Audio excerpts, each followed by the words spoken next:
Hello everyone, in this video, we will be seeing part 4 of What If Naruto Became the Crimson Speedster, and I hope you guys enjoy. So be sure to stick around until the end. Let's get started. After the fight with Blackout and restoring power to the city, things went back to normal, or as normal as they could get with Central City. No new metahumans had popped up, so it was just saving the city and stopping crime for Naruto and Barry. Since their fight with Blackout, Naruto and Barry were getting faster and stronger, and Naruto taught Barry the mass punch, which would help in the future. Other than that, it was work on the arc reactor components, or training. Thanksgiving passed, and Barry and Joe helped Naruto and Tsunade with making dinner for the kids, and invited Cisco and Caitlin as well. Speaking of Tsunade, after learning that she was a metahuman, she spent some time at Star Labs to figure out her powers and to make sure that she was okay, and she was. Her powers were that she was able to channel her bioelectric energy to help grow and heal cells. Hyper-healing, as Cisco called it, and she was fine, although after using her powers, it used a lot of her energy and led to exhaustion and fatigue. But some rest, fluids and food afterward, and she would be fine. It was now December, which meant the holiday season was in full swings. Prepping for Christmas was going to be a nightmare for Tsunade and Shizune, and that Naruto was finally getting his college degree. Naruto was at school in the dean's office, with Barry, Joe, Cisco, Caitlin, Dr. Wells, Shizune, Tsunade and Linda there as Naruto received his diploma. Naruto smiled in pride as the dean walked over and handed him his diploma. "Congratulations, Mr. Namikaze, you earned this," the dean said as Naruto smiled. "Thank you, sir," Naruto replied as he held his diploma in his hands. Naruto and his group walked out of the dean's office, and once they did, Cisco and Barry popped party confetti as everyone congratulated him. "Congrats, Naruto," Caitlin said as she hugged him, and Naruto hugged back. "Thanks guys, it means a lot that you're all here," Naruto replied as they all smiled and congratulated him. "Of course, Naruto, and I'm sure you parents are extremely proud of you now," Dr. Wells said as Naruto smiled. "All right, now that Naruto finally has his diploma, let's go celebrate. We've got a huge party waiting for us back at the home. Come on," Tsunade said as everyone left with Naruto's arm around Linda. "Congrats, Naruto," she said as Naruto smiled. "Thanks, Linda," Naruto replied as he kissed her. They went back to the shelter and enjoyed a great meal and celebrated Naruto finally getting his degree and finishing college. Later that night, Linda and Naruto spent the night out on the town and enjoyed themselves in more ways than one. With Naruto now free of college, he could use his time to work on the arc reactor, although Barry and Joe offered Naruto an intern position working as Barry's assistant. It was a coin toss if Naruto wanted to work at the police station.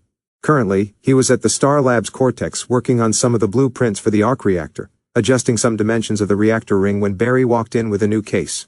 A metahuman who induces anger and caused the people at a bank to nearly kill each other. "Anger, hate, aggression," Dr. Wells said as he wheeled in. "A Jedi feels not these things," Cisco said in a Yoda voice as no one laughed. "Seriously? No one is feeling that quote? Try harder, Yoda," Naruto joked as Cisco chuckled. "Everyone in the bank went total savage for like 5 minutes, and then they were fine again," Barry said. "The amount of time it took him to empty the vault and leave, and when he left they went back to normal. Maybe his location to his target is tied to his power?" Naruto suggested. "Anger is a very powerful emotion. If this metahuman can engender irrational feelings of anger in his victims, he can do a lot of damage," Dr. Wells told them as Caitlin walked in. "Detective West helped me get a copy of the CAT scans the hospital did on everyone at the bank," Caitlin said as she plugged in a flash drive of the brain scans. "Take a look." "Whoa," Naruto said, as they saw the unusual activity in the subject's brain. "Well, look at this. The emotion centers of the brain are still showing signs of being overwhelmed," Dr. Wells said. "Particularly the area that controls executive function. That's the part of the brain that stops people from doing whatever random and potentially destructive thing that pops into their head," Caitlin said. "How do you think the meta does it to them?" Barry asked. "That's the $500,000 question," Caitlin said. "Well, it has to be something. Perhaps a vapor the meta could produce some kind of gas, or maybe something ocular. I mean, to affect change in people that fast, it would mean the meta's powers had a direct route to the brain," Naruto pointed out. "Maybe Tsunade could help. She's got a wealth of knowledge on stuff like this." "Good idea. We'll begin configuring a cell in the pipeline and preparing any kind of countermeasures when we know what we're dealing with," Dr. Wells said as everyone nodded. Tsunade came over to Star Labs to help on figuring out what happened with the people at the bank, and from what she could tell it wasn't anything vapor or the subjects inhaled or ingested. They kept working on figuring out the meta's powers and identity when Cisco picked up the CCPD moving on the tracer signal from the stolen money, so Naruto and Barry went as backup. Joe led the SWAT team to a storage warehouse, where the signal from the tracer was coming through. The man who robbed the bank was moving the money from the bag into a box and found a tracer in a stack of hundreds. He made his way to the exit when Joe and 3 SWAT officers appeared and aimed their weapons at him. "Freeze!" Joe said as the man stopped. "Put your hands up!" The man took off his red-tinted sunglasses and did as he was told. "Is there a problem, officer?" he asked in a smug tone. "Serto," Joe said as SWAT officer Serto stepped forward with his shotgun pointed at the robber's back. "Turn around!" The man did as his eyes glowed red when he looked directly at Serto, who froze. "Serto, what are you waiting for? Cuff him!" Joe said as Serto turned around with his face full of anger. "You don't tell me what to do," Serto said as he cocked his shotgun. "Get down!" Joe shouted as Serto fired.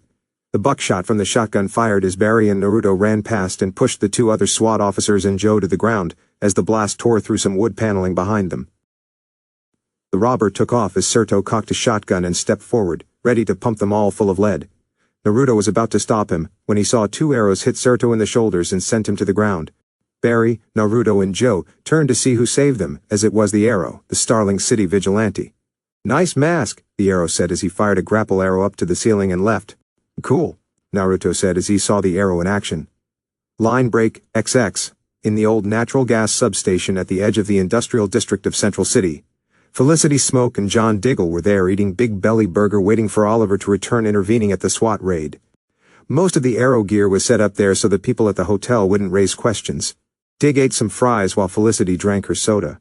"It's kinda comforting to know that whatever city you go to, Big Belly Burger is always going to taste like Big Belly Burger," Felicity said.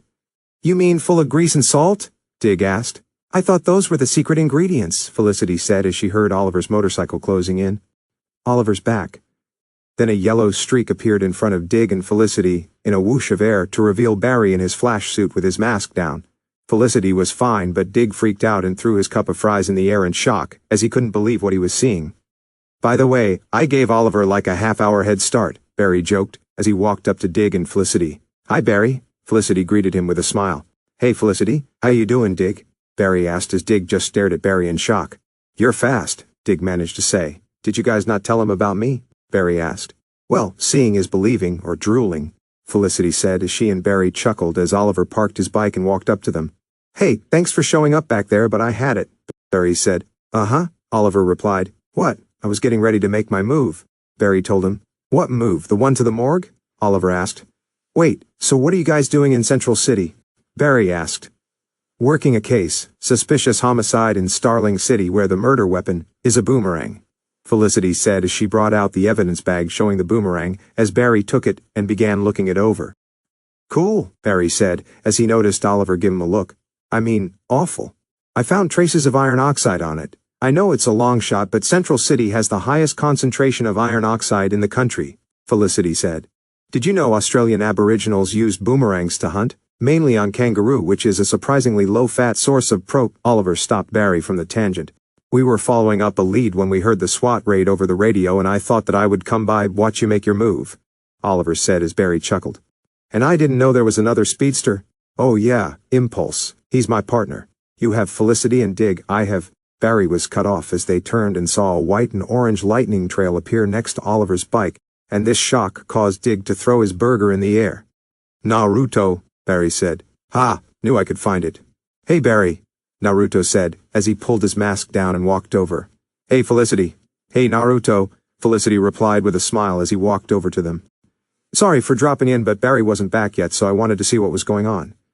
"Mr. Queen, it is an honor to meet you," Naruto said as he shook Oliver's hand. "Right," Oliver said. "Sorry. Oliver, Diggle meet Naruto Namikaze, also known as Impulse. Naruto, meet John Diggle and Oliver Queen." Barry said. Naruto waved at Diggle. "Hey," Naruto said as Diggle was stuck in shock. "He's okay," Felicity said. "Thanks for the help, Mr. Queen," Naruto said as Oliver nodded. "Just Oliver is fine, Naruto," Oliver said as Naruto nodded. "Sorry. And don't worry about the whole secret identity thing. I'm really good at keeping secrets. Unlike the Flash over there. He spilled the beans on Felicity working with the Arrow when she came over a few months ago and told his crush object my name," Naruto said as Barry shrugged his shoulders. "And again, I'm sorry," Barry replied as Oliver looked at Naruto. "This is a secret only a select few can know. No one else can," Oliver told him as Naruto nodded. "I swear I won't say a word," Naruto replied. "I had a cousin got hit by lightning once. He just developed a stutter," Dig said as Barry shrugged his shoulders. "So, What brought you guys to Central City? I figure you guys stay in Starling, Naruto said. They do, but they're here researching a murder and heard the SWAT raid over the radio. The team that was hit by a nasty metahuman who makes people angry. Barry told him. Cool, Felicity replied as Oliver looked at her. I mean, awful. Well, since you guys are here, how about we team up? I'll help you find your boomerang man. You can help us find our super rageaholic, Barry said. We'd love to, Felicity said. No, we'll handle our business and head home. Oliver told him. The fastest way to find out everything we need to know about the boomerang is to 6-star labs on it, Felicity told him.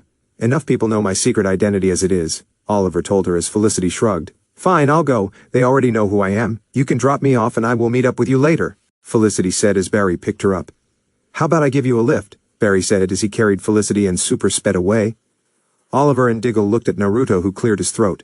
Well, sorry for the abrupt exit, but I'll make sure Barry doesn't do anything stupid. It was nice to meet you, Mr. Queen. Mr. Diggle, Naruto said as he left as well. Man, that's not freaking you out? Dig asked as Oliver was calm. Let's go, Oliver said. Barry and Naruto super sped back to Star Labs and appeared in the cortex as Barry put Felicity down. So what'd you think? Barry asked with a smile. I think my shirt's on fire, Felicity shouted as she quickly took it off and threw it on the ground as Barry stomped it out. Felicity grabbed her handbag and held it to her chest as Cisco and Caitlin walked in. I'm glad I decided not to go braless. You guys remember Felicity? Barry asked to Caitlin and Cisco. I'll always remember this, Cisco said as Caitlin grabbed a Star Labs sweater. Hi Felicity, it's so good to see you. What brings you back to Central City, not Barry? Caitlin asked as Felicity put on the sweater. No, not Barry, this. Not happening. We looked down that road and we said no thank you, Felicity said. I think they get it. Naruto interrupted her as Caitlin and Cisco chuckled. Actually, I'm here because of this, Felicity said as she took out the boomerang. Awesome. What are the wings made of? Cisco asked as he went full gaga on the tech. Not sure. I'm thinking some sort of composite or high-density plastic, Felicity said. Reinforced with carbon fiber. Oh, that's weird. It almost feels like it's vibrating. Oh, I want to run some tests and I want to run them now, Cisco said as he and Felicity went to the lab. Hey, you guys come up with anything new on our meta? Barry asked. The officer who was affected tonight said he saw a flash of red before he lost control. I suspect the meta is inducing rage via the ocular nerve, Caitlin said. And did Joe get a name from the storage warehouse manager? Naruto asked.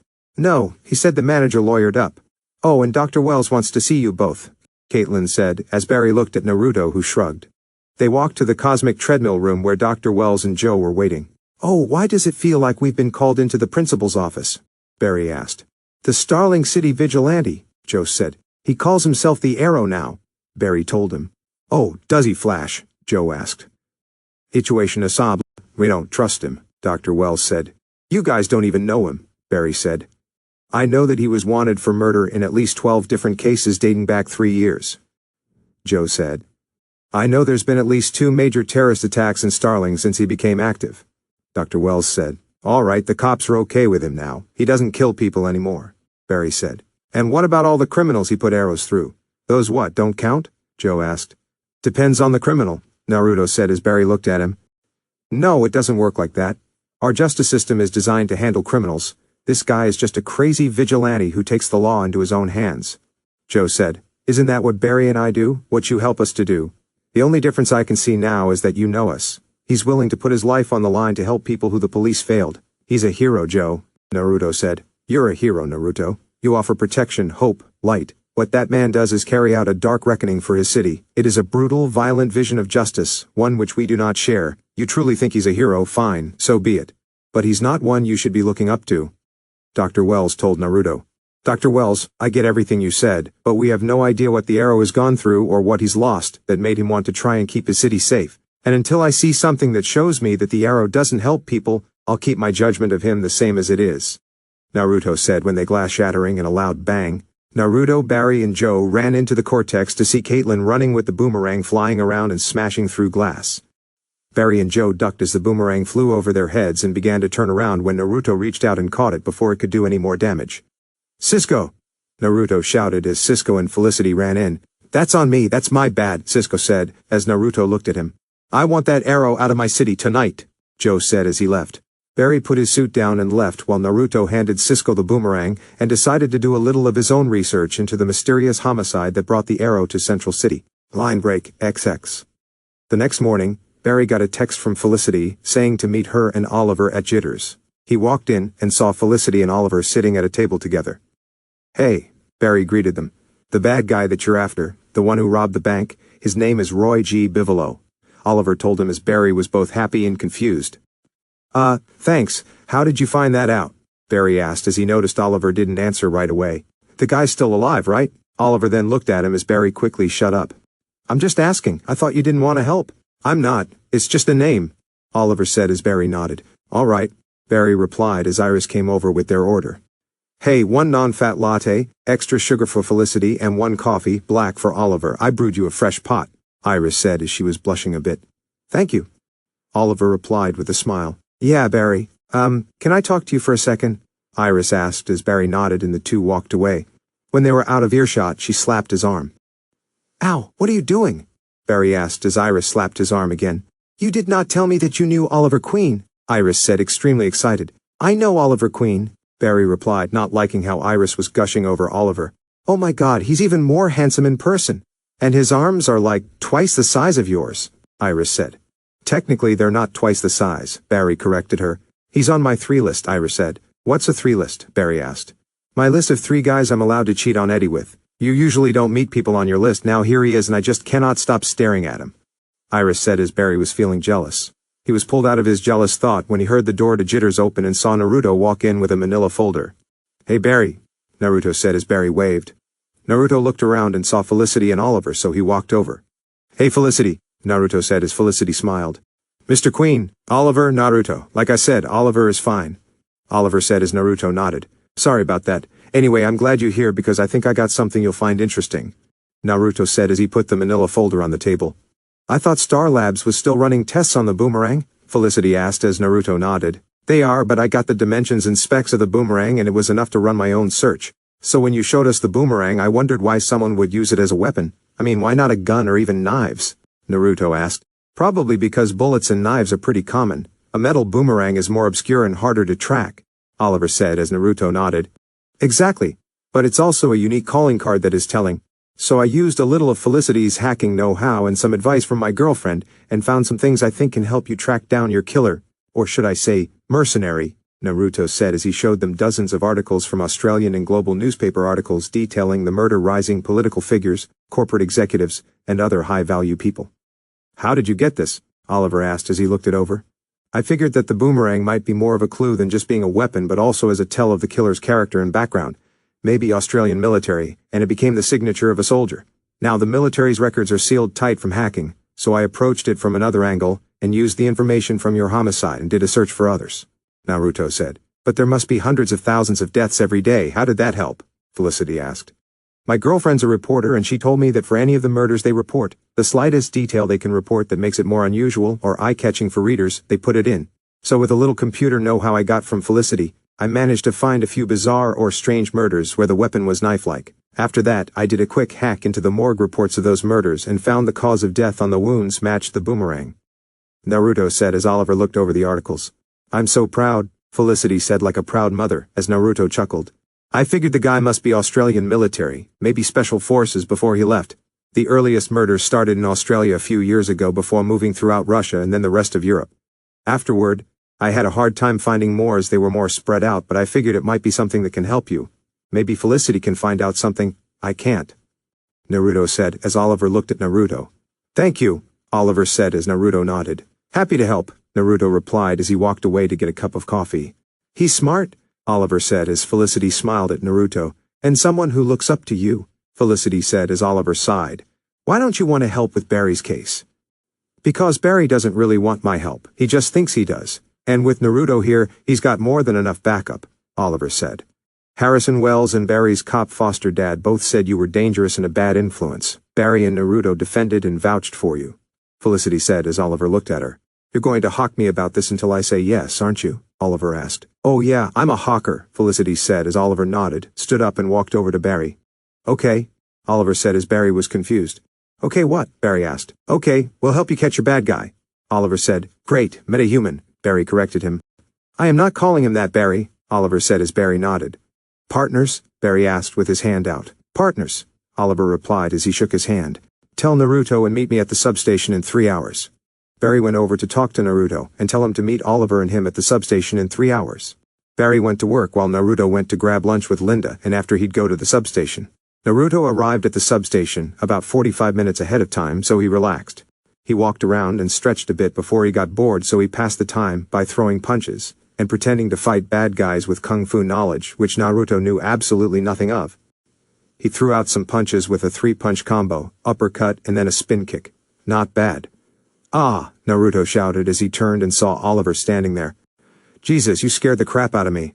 How long have you been waiting here?" "About 5 minutes watching you fight," Oliver said as Naruto was embarrassed. "Well, this is awkward," Naruto said as he cleared his throat. "You got here early," Oliver said. "Yeah, kind of a habit of mine. What about you?" Naruto asked. "I was getting some stuff ready. Nice combo and spin kick, unrefined and sloppy but potential," Oliver said. "I took some self-defense classes in college, and I like action movies." "So how are we going to catch Bivolo?" Naruto asked. "We're not here to catch Bivolo, we're here to train," Oliver said as Naruto was excited. "Awesome, so what's the first step?" Naruto asked. "What exactly can you and Barry do? I imagine it just doesn't have to do with running fast," Oliver said. "Well, we've broken the sound barrier, but it's not just running fast. We also think really fast and our reflexes are the same, plus we heal fast, which helps with the scrapes we've gotten in," Naruto said as Oliver nodded. "And it probably has happened a lot," Oliver said as Naruto nodded. "Yeah, this whole hero thing is definitely a learning curve and there have been some close calls. Was it easy for you when you first became you?" Naruto asked, trying to figure out the best way to say it as Oliver looked at him. "No, but I had 5 years of training in a kill or be killed environment.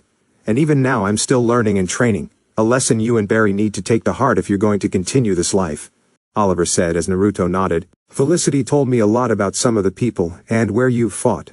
Last month, you fought a man named Leonard Snart." "Captain Cold," Naruto said. "I'm not calling him that," Oliver said as Naruto nodded. "You engaged him on a commuter train which he then derailed." "Yeah, it was a trap, but we managed to save everyone," Naruto said as Oliver looked at him. "But he got away. He knew you were coming and set a trap," Oliver said as Naruto nodded. "Yeah, something that has happened a few times since, but I've gotten better at it and I don't run in blind anymore," Naruto said as Oliver nodded. "Good, never run in blind. Especially with you and Barry, you have all the time to case an environment and analyze the situation before you act. If you don't, people could get killed," Oliver said as he walked over to his bike as Naruto followed him. "Naruto, you need to learn that there's a difference between having powers and having precision." Oliver walked over to his bike, grabbed his bow and an arrow. "Living this life is dangerous, especially with the type of criminals you might be facing. It's not going to be enough to be fast, you'll also need to be smart. Discipline is key," Oliver said as Naruto nodded. "Okay," Naruto said. "Now I want you to run over there. Run at me and try to catch this arrow," Oliver said as Naruto nodded, and he ran back about 10 meters. "Ready?" Naruto shouted as Oliver knocked his arrow. "Ready," Oliver replied as Naruto ran straight at him and caught the arrow that Oliver shot. But then, 2 hidden crossbows shot Naruto in the back. "Arr!" Naruto shouted as he dropped the arrow. Oliver walked over to Naruto and pulled the arrows out. "Arr! You said to catch your arrow." "I did, but I also said there's a difference between powers and precision. Just because you think you can do something, your arrogance can get you killed. Discipline is key," Oliver said as Naruto nodded and hissed as his back stunned. "Got it, but I've never done stuff like this. It's not something I can just learn. You had years to train," Naruto said as he took off his jacket and saw the 2 holes. "Which is why we're going to train," Oliver said as he grabbed a bag off his bike. He and Naruto walked back over to the substation.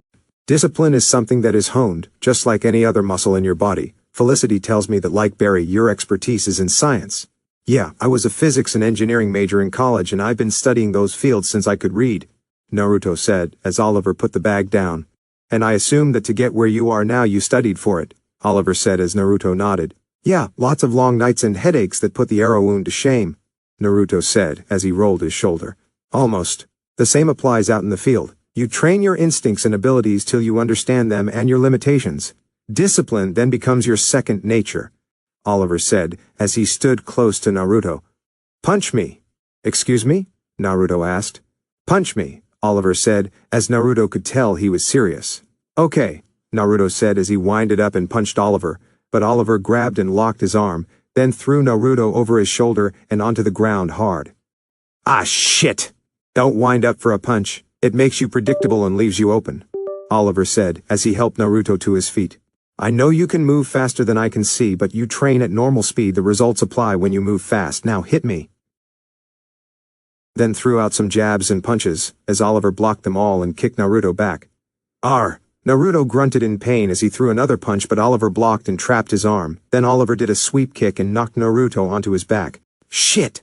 Naruto said as he felt the wind get knocked out of him. Discipline comes through hard training, don't give up, Oliver said as he held his hand out to Naruto, who nodded and grabbed it. He tried to throw Oliver over his shoulder, but Oliver did a reversal and put Naruto in a headlock. Eck, Naruto said as he tapped Oliver on the shoulder and he let him go. Now you're starting to understand. Think, anticipate, adapt. Use whatever you can for the situation, Oliver said as Naruto did his three-punch combo uppercut and spin kick, but Oliver blocked the punches, moved back to avoid the uppercut, and ducked under the kick. Oliver then threw out his own punches, as Naruto managed to block them, but Oliver kicked out his leg and threw him over his shoulder. Damn! Naruto said as he stood up and rubbed his shoulder. You're starting to get the hang of it, Oliver said. Just a clarification, how has me getting my ass kicked help my discipline? Naruto asked. It's training. You've held your own so far, but if you really want to help and really make a difference out there, you need to understand something. Super speed and powers may keep you from getting hurt or killed, but soon you will encounter someone or something you can't handle. So, you need to keep training and get smarter, and until you do, despite your best intentions, you will do more harm than good, Oliver said as Naruto nodded. Right, just wanted to check, Naruto said. Oliver walked over to his bag and grabbed 2 pairs of fighting sticks and a bottle of water. Drink, Oliver said as he tossed Naruto the bottle. Naruto took a long drink as he put the bottle down, and Oliver handed him 2 fighting sticks. Now, this exercise helps train your reaction and ability to adapt in a fight. Just concentrate on the exercise. Oliver walked Naruto through the exercise as they began fighting with the sticks, and Naruto was slowly getting the hang of it. Don't get it wrong, Oliver still hit Naruto every now and then, but with his accelerated healing, the bruises would heal in an hour, and Naruto was determined to soak everything Oliver was telling him. Naruto and Oliver had been training for about an hour, and he was getting better. Naruto and Oliver were sparring with the sticks, as Naruto managed to parry one of Oliver's strikes and lashed out with his own downward strike, which Oliver blocked. Nice, Oliver said as Naruto relaxed and saw Barry walk up to them, so Oliver hit him across the face. 1. Ah shit, what was that for? Naruto asked as Oliver grabbed Naruto's sticks.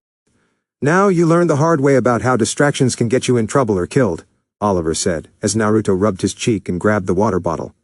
So, having fun? Barry asked as Naruto looked at him. Yeah, fun, Naruto replied as Oliver put the sticks away. You're late. Barry, how can you have super speed and still not be on time? Oliver asked as Barry chuckled nervously. Sorry, I guess the super tardiness kind of neutralizes it, Barry replied. So, how are we going to catch Bivolo here? We're not here to catch Bivolo, we're here to train, Oliver said as Barry was surprised. Train like Rocky? Like I saw you hit Naruto? Barry asked as Oliver looked at him. I read your friend Iris's blog post on the Flash before it was taken down. And I visited all the crime scenes you fought at. Last month you and Naruto took on a man named Leonard Snart, Oliver said. We call him Captain Cold, Barry replied with a smile. We can talk about you giving your enemies silly code names later. Over coffee with Deathstroke and the Huntress? Barry joked while Oliver remained serious.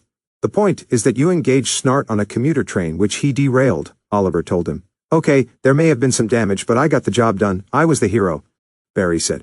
Barry, when you approach a new environment, do you case every inch of it? Oliver asked as Barry didn't answer.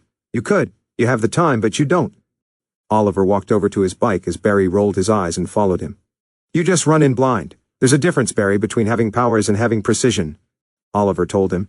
Okay, when I came to you thinking about going out and helping people, you said I could be an inspiration, Barry said as they plus Naruto walked over to Oliver's bike, where Oliver was about to give Barry the same lesson he gave Naruto. Living this life, well, it takes more than a mask, it takes discipline, and since you are probably as stubborn as I am, this is the best way to teach you, Oliver said. What is that for? Barry asked, pointing to Oliver's bow. You're gonna run over there, you're gonna come back at me, and you're gonna get hit with an arrow, Oliver said as Barry chuckled. No, I'm not, Barry said confidently.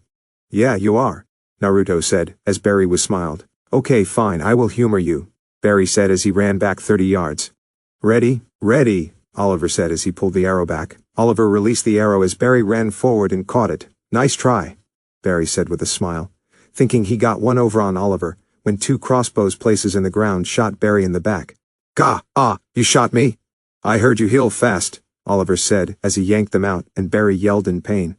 After the brief lesson of pain and Oliver lecturing Barry went back to the CCPD for an update on the case, and to Star Labs, while Naruto stayed with Oliver to train. Barry said they should head back, but Naruto said he'd be back later if they got a trace on Bivolo, and in the meantime, he'd train with Oliver. Naruto's skill. And with a lot of painful bruises and cuts, Naruto was slowly learning, and Oliver was impressed with Naruto's dedication. Line break XX. The next morning, Naruto learned that Barry tried to go after Bivolo by himself, and it led to Barry getting hit by Bivolo's powers, and he got away. Barry wasn't affected, but Naruto hoped that after dealing with Girder, that was the end of Barry's solo act. Naruto went to the substation again in the afternoon to train with Oliver. Naruto and Oliver were training with the fighting sticks as Naruto's reaction and ability to adapt in a fight situation were getting better. Oliver still kicked his butt, but Naruto was getting there. Naruto took a break as Oliver called Barry to talk to him. Naruto sat on the ground, drinking some water, and wiping his face with a towel as Oliver waited. "Thinking of new ways to embarrass me?" Barry asked as Oliver turned around. "I'm not trying to embarrass you, Barry, but you went after Bivolo last night alone and you lost him," Oliver said as Naruto stood up. "I thought we agreed we were partners on this, Barry. What happened to us working together?" Naruto asked. "I didn't need a sidekick to help me take down one bad meta," Barry said, annoyed as Naruto looked at him. "Sidekick? I thought we were partners, and it seems like you could have used my help seeing as Bivolo got away last night," Naruto said. "Barry, he could have had a trap set up for you. You could have gotten killed. I'm fine. And to be honest, I didn't think you could take yourself away from your new teacher and his extremely painful and embarrassing training method," Barry said in an annoyed tone, as Naruto was getting a little annoyed at how rude Barry was being. It was very off-character. "Barry, everything Oliver's been teaching you and I is to help us out there. He's got years of experience that we don't.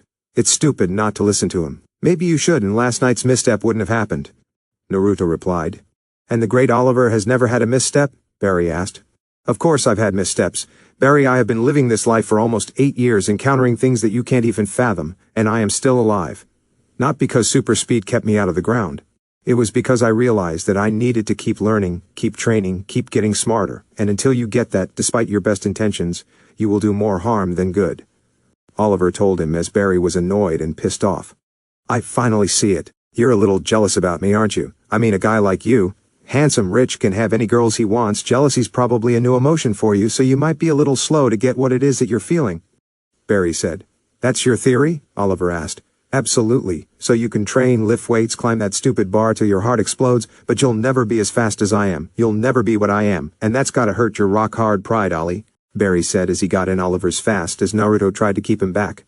"Whoa, take it easy, Barry. Maybe we should just take a breath and calm down," Naruto said as Barry shoved Naruto's hands away. "Get your hands off of me," Barry said as he got in Naruto's face. "You may have my powers, but I'm the fastest man alive. And to be honest, I'm getting sick and tired holding your hand and looking out for the kid in my group. You must think you're so better than me, don't you, Naruto? I mean, 2 brilliant scientists for parents, Dr. Wells as a mentor all your life, and now all that money and future Nobel Prize-winning invention." "Barry, I've never thought that. We're friends," Naruto said as Barry looked at him. "We're not friends, teammates, or even partners. You're nothing compared to me. And honestly, I think you're just trying to make up for the shame you must have felt, abandoning everything your parents worked hard for before they died. At least I didn't quit. You? First sign of heartbreak and sadness and you abandoned everything with your tail between your legs," Barry said as Oliver separated them. "That's enough," Oliver said as Barry scoffed as Barry sped away. Oliver looked at Naruto, who was frozen in a mix of shock, anger, and shame. Oliver pat him on the shoulder and could tell Naruto was holding in, either crying or shouting in anger. "You okay?" Oliver asked as Naruto shook his head no. "No, but that can wait. Something's wrong with Barry," Naruto said. "Yeah, something's definitely wrong and I think it has to do with your meta," Oliver said as Naruto nodded. "I'll head to Star Labs," Naruto said as he walked over and grabbed his jacket. "Naruto," Oliver said as Naruto looked at him. "I may not know you as well as Barry, but from what I've seen, there's no reason you should feel ashamed at all." Naruto nodded and super sped away and arrived at Star Labs to see everyone in the Cortex. "Naruto, what's wrong?" Caitlin asked. "A lot, but that can wait because we've got a problem. It's Barry," Naruto said. "What's wrong with Barry?" Felicity asked. "A major case of repressed anger with a touch of rudeness," He flipped out at me and the arrow, a lot of it repressed, but I think he's being affected by Bivolow's power. Naruto said. That's not good, Caitlin said. You can say that again. They heard Joe said as he walked in. He's been whammied. He was acting angry. It was scary, and his eyes, they glowed red. It's possible that his body is fighting off the effects, so it's hitting him slower, Caitlin said. When it comes to rage, that is not a good thing. The longer you suppress your emotions, the bigger the fallout, Naruto said, finishing Dr. Wells' train of thought. Considering what he can do, how do we even stop him? Joe asked. A cold gun would come in real handy right about now, Cisco said. Hey, Joe replied. I'm just saying, Cisco stated. I'll stop Barry, but we'll need to configure the pipeline to hold him until we figure out how to reverse the effects. Naruto said as Caitlin was worried. Naruto, are you ready for this? Caitlin asked as Naruto shrugged his shoulders. I'm not sure if I ever would be ready to fight a friend, but I'll do it, Naruto said. He won't do it alone. Fortunately, Ms. Smoke knows someone who can help. I think you should call Oliver Queen and tell him to get ready. Impulse is going to need the arrow's help, Dr. Wells said as Joe, Cisco, and Caitlin looked at Felicity, who was shocked that Dr. Wells knew. He really is a genius, Naruto said as he walked over to his suit and in a blur was suited up. Cisco, find Barry and keep me updated. Dr. Wells, figure out a way to fix Barry. Naruto Super sped out of Star Labs and raced over to the substation, where Oliver was adjusting some trick arrows. Felicity texted me, Oliver said as he turned to see Naruto in his suit. I'm sorry Dr. Wells found out, but I could use some help making sure Barry doesn't hurt anyone. Or me, Naruto said as Oliver nodded. He got suited up in his green hoodie, hooked his quiver and put on his mask as Naruto handed him a spare earpiece. Let's go, Oliver said as he got on his bike and drove away. Naruto was about to run when his comm system beeped. Cisco, tell me you found him, Naruto said. We found him. He's downtown, intersection of Howard and Bleecker Street, and he's gone after Eddie, Cisco said as Naruto nodded. Got it. Did Dr. Wells figure something out? Naruto asked. He did. He and Joe are getting it set up. You ready, Impulse? Cisco asked as Naruto put his goggles on as his eyes flickered with lightning. Ready, Naruto said as he sped through the city towards the intersection. Barry in his flash suit attacked Eddie and threw him onto the street, completely consumed by his jealous rage. Eddie tried shooting him, but Barry just dodged the bullets. Eddie tried to tackle him, but Barry grabbed and threw him down the street. Eddie, Iris shouted. Who the hell are you, huh? You think you can just come along and have whatever you want? What gives you the right? Flash shouted. What the hell are you talking about? Eddie asked as he crawled away. What are you doing? What has happened to you? Iris asked the Flash. I feel fine, Flash replied as he walked over to Eddie. You are not fine, Iris shouted. How would you know? Because you write about me. You don't know me. You don't know who I am. You never did. Flash shouted as his eyes flashed red. I know that you have risked your life to help people, to save them. Someone who does that does not suddenly turn around and want to hurt people, please. Iris begged as Barry's eyes glowed red again and he was too consumed with rage to think of mercy. He grabbed Eddie, ready to finish him when he was tackled from the side and sent tumbling down the street by Impulse. Impulse grabbed Eddie and ran him over to Iris. Iris hugged Eddie as she looked at Impulse, who turned to see the Flash getting back up. Go, I'll handle him, Impulse told them as Iris and Eddie ran back to her car and drove to the hospital.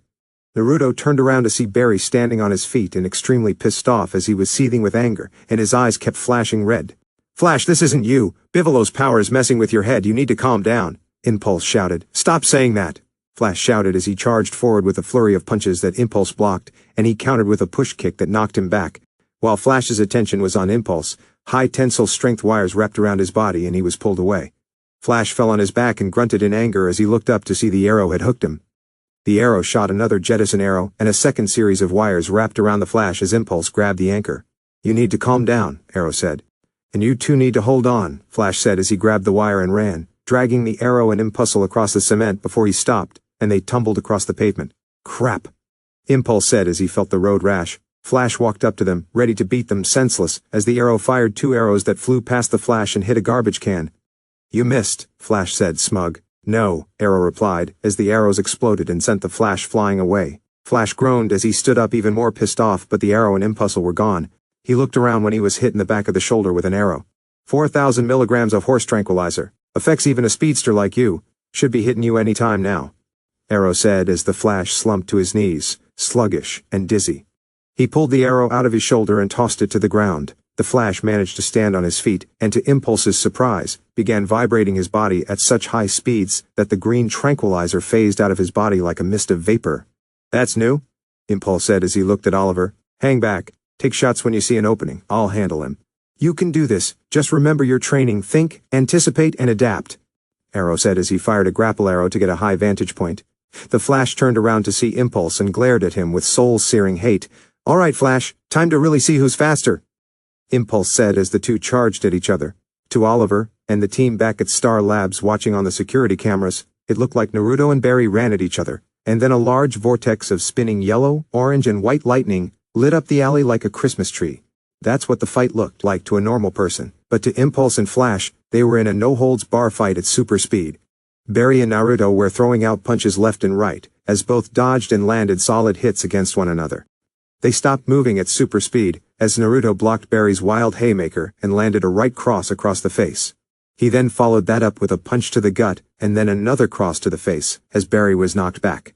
Barry growled as he threw out a series of speed punches that Naruto managed to block or evade. Naruto caught Barry's last punch, grabbed his arm, and then threw him over his shoulder like Oliver had done to him dozens of times in training. Whoa, wasn't expecting that, Caitlin said over the comms. Watching the fight over the traffic cameras, she was quite shocked that Naruto managed to do that, and it looked professional. Or, semi-professional.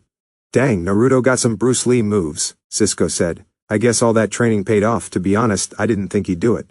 Not helpful, Cisco, Naruto said as he ducked under a wild haymaker and kicked Barry back. Oliver pressed a button on his bow and his bike down the alley fired two small arrows which Barry turned and caught. Fool me once, Flash said. Oliver then fired a gray metallic tipped arrow near Flash's foot, and it exploded in a huge cloud of smoke. Impulse pressed a switch on his goggles, and it turned to thermal mode and got a clear picture of Barry. It's time to end this, Naruto said as he super sped forward and hit Barry with a barrage of speed punches all over his body, and Barry wasn't able to fight back because he was fighting smoke inhalation and no visible line of sight. Naruto focused and began vibrating his hands, and decided to end the fight with an increased mass punch combo. He punched Barry across the face, uppercut him, knocking him off his feet and into the air, and then punched him in the stomach and sent him flying 40 feet away, tumbling down the alley. Barry groaned in pain as he managed to use his arms and push himself up. Naruto ran up to him and grabbed him from behind, holding him still. Dr. Wells, now! Impulse shouted as a Star Labs van swerved into the alley, and the side door opened up to reveal 8 large lights. The lights began flickering between different colors and spectrums of light. Barry looked at the lights, and soon his eyes flickered red before they returned back to their normal color.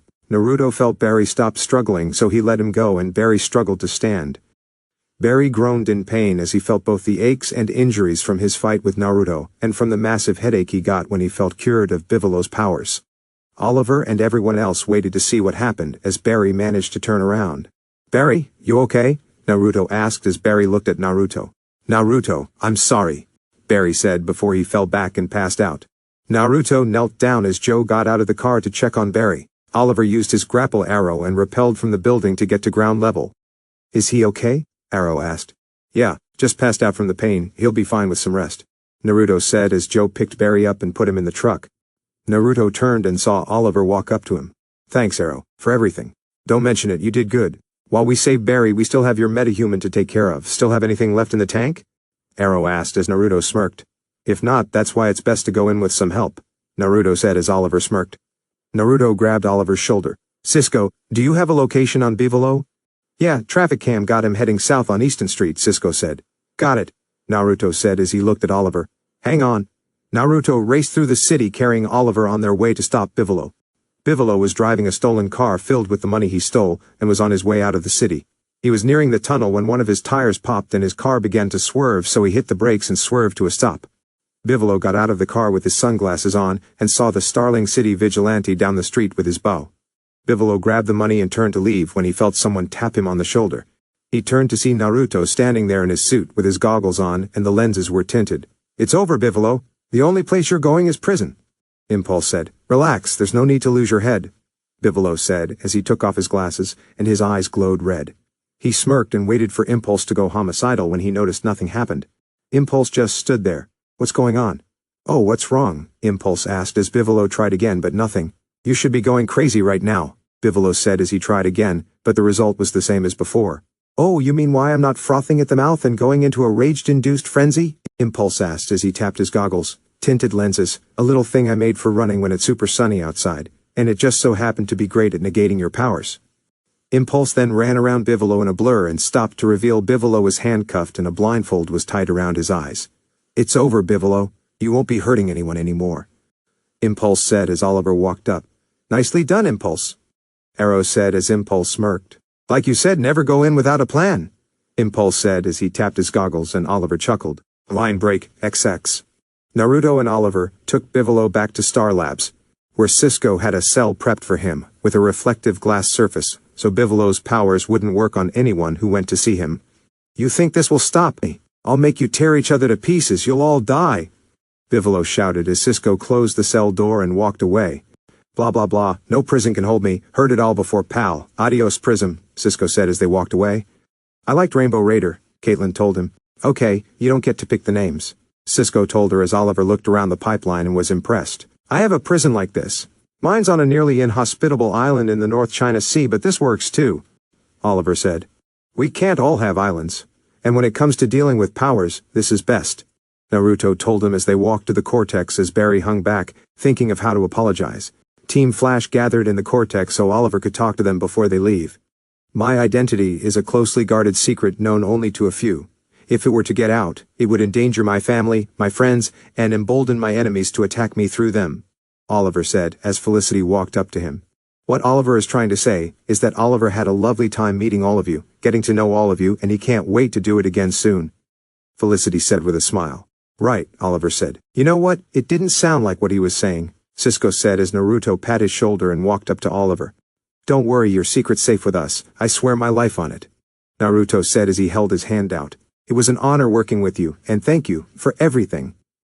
Oliver smiled and shook Naruto's hand. "Keep up your training, and you'll go on to do amazing things, I can tell," Oliver said as Naruto smiled. Joe walked up to Oliver and held his hand out. "I may not agree with your methods, but Naruto's right.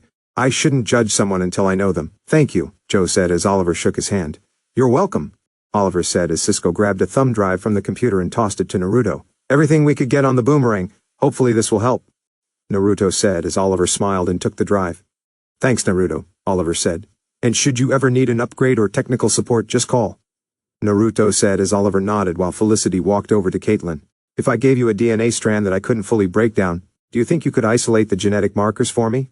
Felicity asked. "Sure, what's the sample from?" Caitlin asked. "The Canary's murder," Felicity said as Caitlin nodded. "Of course," Caitlin said as she hugged Felicity. "Mr. Queen," Dr. Wells said as he strolled up to him. "I met your father once, a charity event. One of the things we spoke of was you. I think he'd be very proud of the man you've become." "Thank you. And please call me Oliver," Oliver said as he shook Dr. Wells' hand, and he and Felicity left as Barry walked in. Joe noticed Barry walk in and saw him walk over to Naruto, who was looking at his suit. "Naruto," Barry said as Naruto turned. "Hey Barry," Naruto replied as Barry rubbed the back of his head nervously. "Look, I don't think there's anything I can say to tell you how sorry I am for how I acted or what I said, but I'm sorry," Barry said as Naruto nodded. "It's all right. Bivolo whammied you, it's fine. Although you might want to see a therapist for all that anger you had bottled up," Naruto joked as Barry chuckled. "No, I think I got it all out," Barry said as he sat down in a chair as Naruto smirked.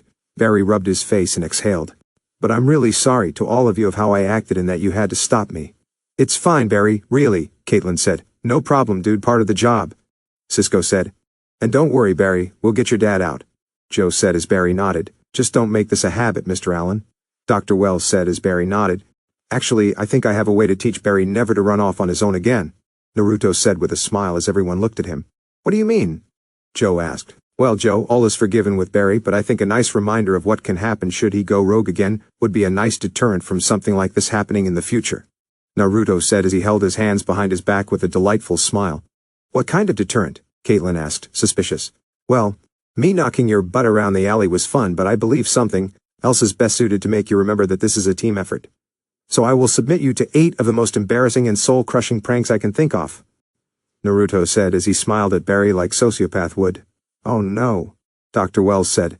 "Really, pranks? Like whoopee cushions and fart spray?" Cisco asked, thinking Naruto was joking.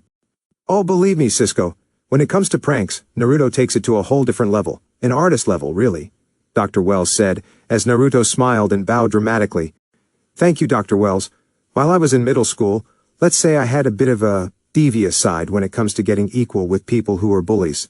So, to make sure that Barry won't do something stupid again, I believe 8 embarrassing, soul-crushing pranks shall suffice as a nice reminder, Naruto said. Naruto, don't you think that's a little juvenile? Caitlin said. It's either this or we zap him every time he goes off on his own, Naruto said as Barry chuckled. Fine, pranks it is. So when does this prank assault start? Barry asked, amused at how childish Naruto was acting when he noticed Naruto's smirk. Oh, it started about 5 minutes ago, Naruto said as Barry stood up but couldn't. He tried to stand up but his butt wouldn't leave the chair. He managed to get on his feet but the chair came with him, completely glued to his pants. Joe, Cisco and Caitlin chuckled as they saw Naruto had superglued Barry's butt to the chair. Superglue butt to the chair? Joe asked as Naruto smirked. He super sped to the lab and came back holding a can of Gorilla Glue. Please Gorilla Glue, Joe, Naruto said with a smile as Barry looked annoyed. Alright, nice shot, Barry said as he managed to super speed to the med lab and came back wearing some Star Lab sweatpants since his jeans were Gorilla Glued to the chair. 7 more, how hard can this be? I'll see you guys later. Barry walked out of the cortex, scratching his butt as Naruto chuckled while everyone looked at him. He pulled out a packet from his pocket, showing extra strength itching powder. Number 2 for the day, Naruto said with a smirk. Wow, you plan ahead, Cisco said as Naruto chuckled. The first part of a prank war is to think 3 steps ahead.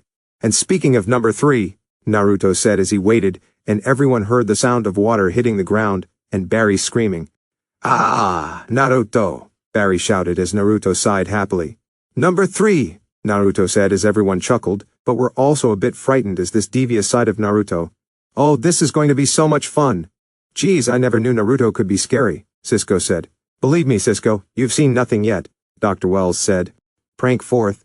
Joe was at CCPD talking to the desk sergeant when he heard some police officers laughing. He turned and on reflex began laughing as well as he saw Barry disembark the elevator dressed normally and with his bag, scratching his legs. But the biggest thing was that Barry's hair was dyed bright pink. Barry grumbled as he walked into the CCPD, with his normal brown hair dyed a nice bright pink, like you would see with strawberry ice cream. Morning, Joe, Barry said as Joe chuckled. Hey, Bar, Naruto got you again, didn't he? Joe asked. Yeah, he must have laced my shampoo with this stuff. I just hope it goes away soon, Barry said as he touched his hair and scratched his thigh with his other hand. Alan, where's the report for? Captain Singh was cut off as he looked at Barry. What on earth happened to you? I found myself on the bad end of a prankster, Barry said. Well, get back to work. And if you need directions, the Lollipop Guild is down the yellow brick road. Singh joked as Joe and everyone laughed as Barry's cheeks turned red in embarrassment as he quickly went to his lab. Prank 5th. Barry was working in his lab scratching his legs because of the itching powder Naruto put in those sweatpants. As he was working, he felt some water hit his hand. He was confused and looked up to see something slightly sticking out from behind the ceiling light. Barry stood up and got a better look, and saw a slightly tilted bucket of water. Barry chuckled as he stood on his chair to remove the bucket before it soaked him, and got his workstation all wet. He removed the bucket and got down from the chair, but as soon as he got on the ground, he slipped on something slippery and fell on his back. The bucket of water that Barry took down to prevent himself from getting wet fell on him and soaked him in water. Barry groaned as he spat some water out of his mouth, and noticed there was something attached to the bottom of his chair. It was a device that released car wax as soon as Barry removed the bucket. Naruto thought ahead. Damn it, Barry said as he got up, soaked in water, but at least his workstation was dry. Barry walked over to his footlocker to get a change of clothes, but as soon as he opened it, he was hit in the face by a super-fast flour bomb and had white flour all over his body. Barry coughed as the flour mixed with the water and began to form a paste on his body. Barry noticed a camera and a note on the flour bomb delivery system, and it read, "This 2-parter prank still counts as 1. 3 more to go." And there was small drawing of a smiling Naruto doing the peace sign as Barry grumbled. This is going to suck, Barry said to himself. Prank, #6. Naruto, Cisco, Linda and Caitlin were at Jitter for a coffee break as Iris brought over their order consisting of a cappuccino, 1 espresso, a dark coffee and a hazelnut roasted blend. The door to Jitter's opened and they heard gasps and people snickering. Iris, Caitlin, Cisco and Naruto looked, and Naruto began chuckling with a grin. Cisco and Linda began snickering while Caitlin and Iris gasped in shock. Barry walked into Jitter, still with his pink hair, but his entire face was now colored dark blue, like Barry was a member of the Blue Man Group. Barry sighed as he slowly walked over to Naruto and the others, as Naruto chuckled, and took a picture with his phone. Hey Barry, feeling a little blue? Naruto joked as he, Cisco and Linda laughed as Barry was blushing in embarrassment. "Oh my god, Barry, what happened?" Iris asked. "I'm on the wrong side of prank assault by Naruto," Barry said as Iris looked at Naruto, who snickered as he sipped his coffee. "Naruto, don't you think these pranks are a little childish?" Iris asked as Naruto smiled. "Maybe, but they are great for getting a point across for Barry to learn," Naruto said. "Sure, so tough it out, Barry. It's not that bad. I mean, how many jokes can people make about you being blue? Da-ba-da-da-ba-ba-dee." Linda joked as Naruto and Cisco laughed, and even Iris and Caitlin chuckled at Linda's joke. "Ha ha, very funny," Barry said as he walked away. "Barry, don't worry, that stuff should wash out by tonight," Naruto said as Barry nodded. "But before you go, can you tell me how smurfing mad you are right now?" Cisco said as the dam broke and Naruto, Cisco, Linda, Caitlin, and Iris laughed as Barry left. "And that's 6, Naruto said. "Prank 7th. The next day the blue paint covering Barry's face had washed away, and the pink in his hair was still there, but the tips of his hair showed signs of their normal color, so there was some good news. But after the Gorilla Glue, the itching powder, the water dunking, the pink hair dye, the water and flower bomb combo, and the blue face, Barry looked everywhere for potential traps and pranks. Naruto was no joke when it came to this punishment, and there were 2 pranks left. Barry was in his lab working on some forensic evidence and looking over his shoulder or at the door constantly to check if something was going on. Barry heard some footsteps and got nervous when he saw Joe walk in with some big belly burger. "Hey Bar, lunch." "Oh thanks Joe," Barry said as Joe walked over and put the bags down. Barry reached in and looked at the food cautiously, something Joe noticed. "Relax Bar, I went to Big Belly Burger and watched them make it fresh. No way Naruto messed with it," Joe said as Barry smiled. "Awesome," Barry said as he took out of the fries and burger. He took a big bite out of the burger, and then ate some fries and relished in the awesome taste. He swallowed and took another bite of his burger, when his mouth began to burn. "Ha! Ah!" Barry shouted as he quickly spit the burger out into the trash and took a long drink of soda to quell the fire in his mouth. "Barry, what's wrong?" Joe asked as he saw Barry drink his whole soda, and exhaled in relief, but then his eyes went wide. "Ah! Ah!" Barry shouted as he ran over to the sink, turned it on and began chugging water like his life depended on it. Joe grabbed Barry's burger and looked at the patty and saw it was stuffed with dark red chili peppers. He took a sniff and he pulled away on reflex because of the strong smell that easily cleared his sinuses. He then sniffed Barry's soda and smelled the telltale aroma of hot sauce. Barry jugged at least a gallon of water before he stopped and the pain had lessened, but his mouth was on fire and he felt like he had a flaming tire in his stomach. "Ugh, that hurt," Barry said. "I don't understand. I watched them make it. This wasn't stuffed when I got it, and there wasn't hot sauce in your soda," Joe said, as Barry groaned as he held his stomach in pain. "Tell that to my stomach," Barry said as heard his phone chime, indicating a text. He looked and saw it was Naruto. "He got me again." "What?" Joe asked as Barry showed him. "I figure Joe arrived at CCPD and gave you your lunch by now. When he walked over to get the ketchup, the split second he put the bags on the counter to get your condiments, I swapped your lunch with something a little spicier.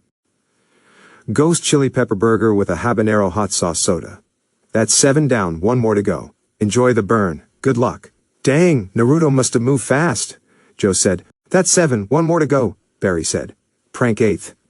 Naruto was at Star Labs in the Cortex, working in the engineering lab on a little project of his. The arc reactor was moving on schedule, and they had begun building parts of the reactor ring near the defunct particle accelerator. Thanks to Naruto's super speed, Dr. Wells' genius, and Cisco's ingenuity, they had begun building the reactor. It was small and tedious work to begin with, as they were currently building the interface unit, power converter, control module, and the outer particle shielding and support out of the tungsten cobalt resin. Once they built the outer supports and control module, they'd get to work on the reactor chamber and palladium ring, and then it would take time to make sure the whole thing interfaced properly. Once that was done, they would put all of it together and see it if worked. Luckily, with Naruto's super speed, what would normally take years could get accomplished in half the time. If they managed to build everything and got the calculations right, Naruto could build a lot of it in the span of a few days. So, now he was working on a little side project with Cisco, which was making new and interesting trick arrows for Oliver. Naruto went to Cisco about the idea and he was giddy to help, so they got to work.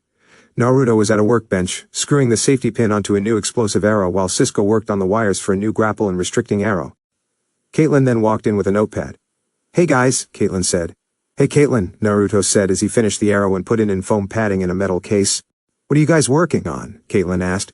"New trick arrows for Oliver. Naruto asked me to help and he knew I wouldn't say no," Cisco said as Naruto smiled. "And aren't we having fun?" Naruto asked as Cisco smiled. "Of course.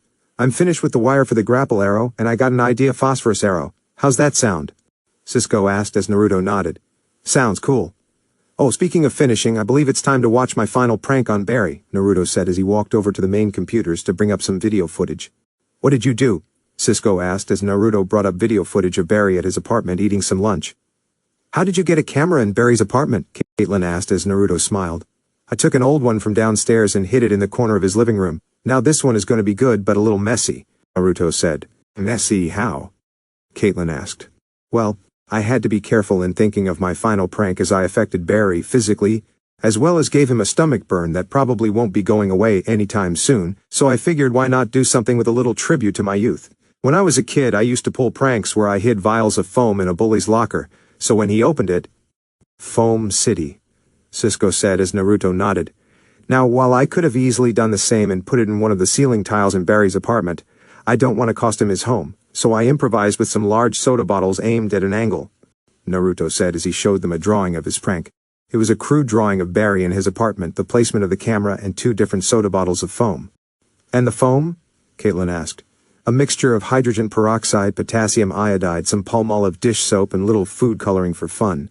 I took some equipment from the lab to set up the bottles, and the reaction will start right now, Naruto said as he pressed a button on the computer. They waited for a few seconds when suddenly, a stream of red and yellow foam flew out of the bottles at the side of Barry's apartment and hit him. Barry was hit by surprise and fell to the ground as the foam expanded and covered him, the floor, and his table. True to Naruto's word, there was only enough foam to cover Barry and his floor. It didn't hit his furniture, his kitchen, or his TV. Barry struggled to stand up as he wiped the foam from his face and body. And that's 8, Naruto said as he happily shut the camera off.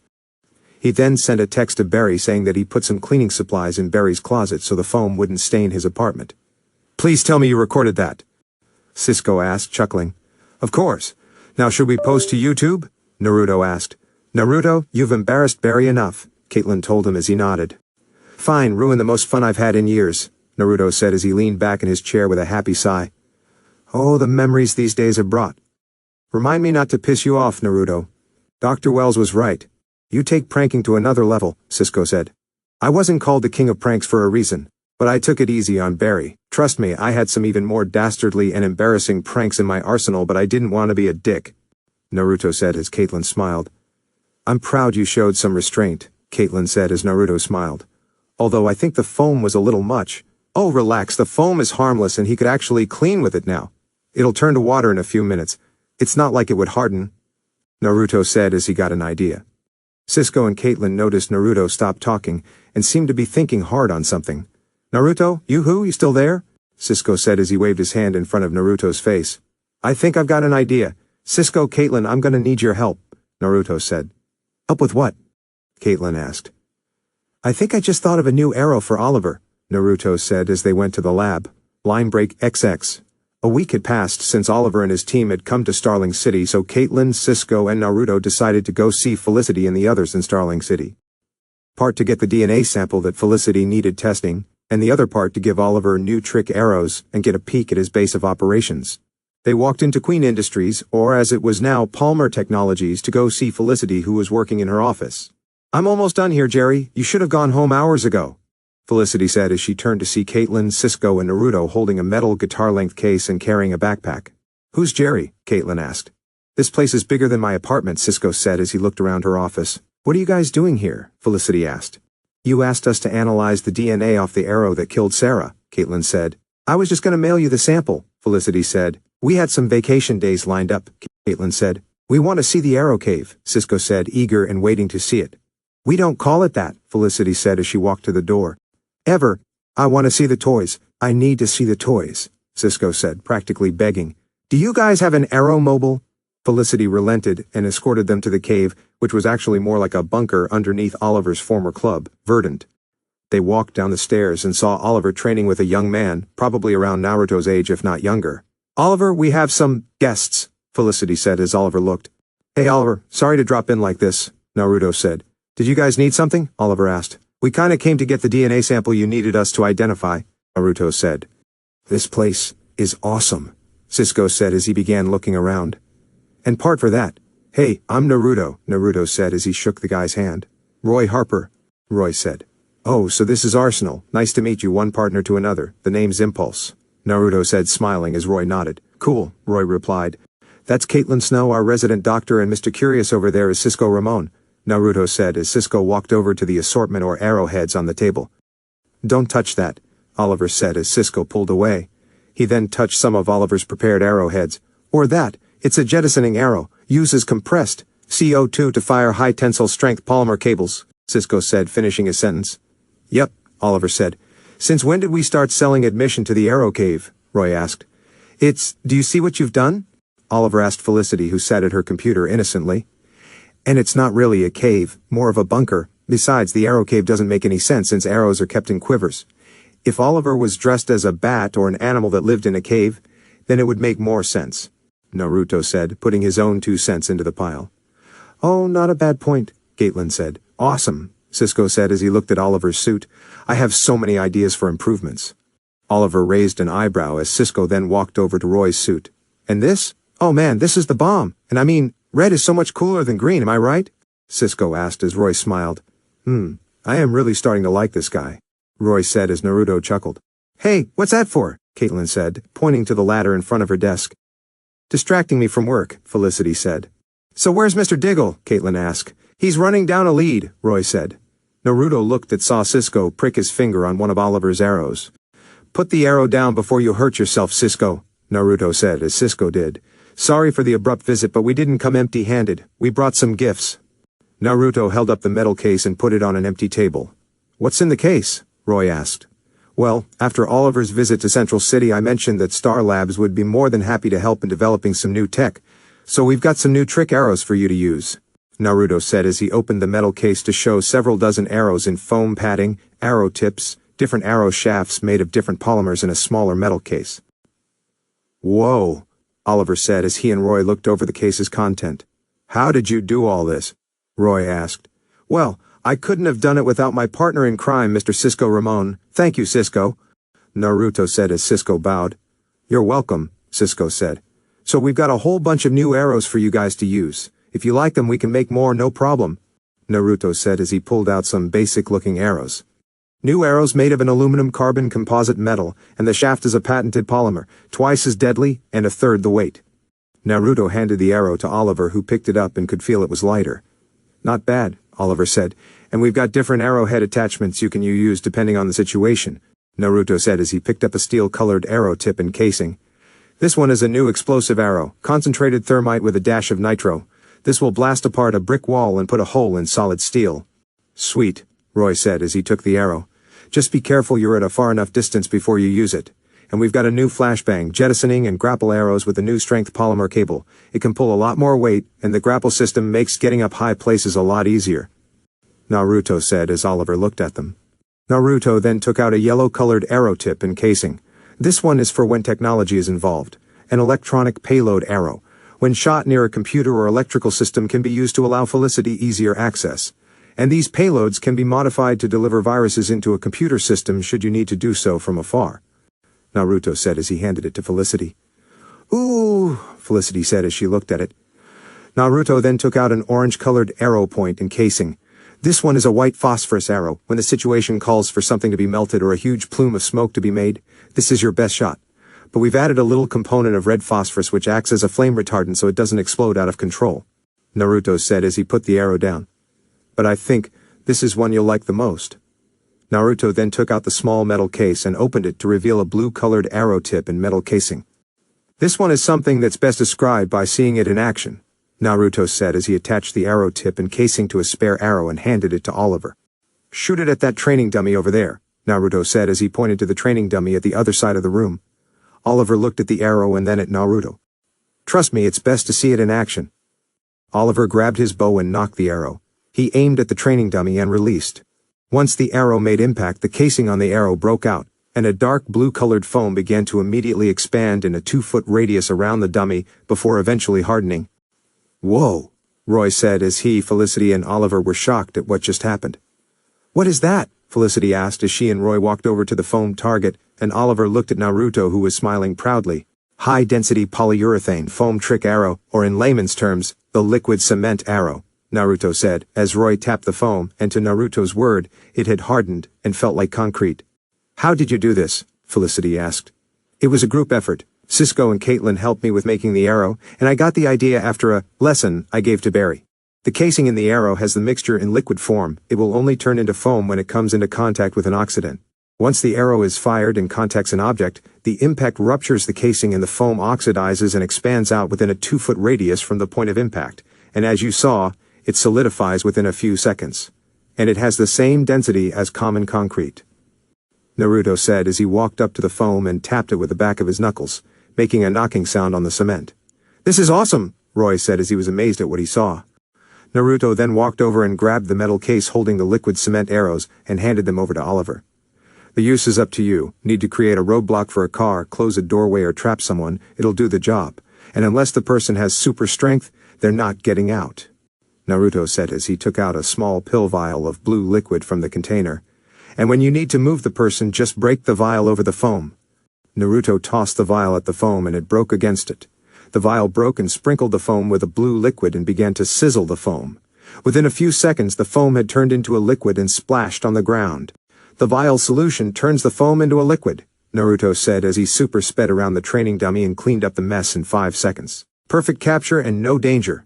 "Nicely done, Naruto," Oliver said as Naruto smiled. "Thank you. Don't worry, the materials are untraceable and I've got some more ideas and prototypes I think you'll like," Naruto said as Oliver nodded.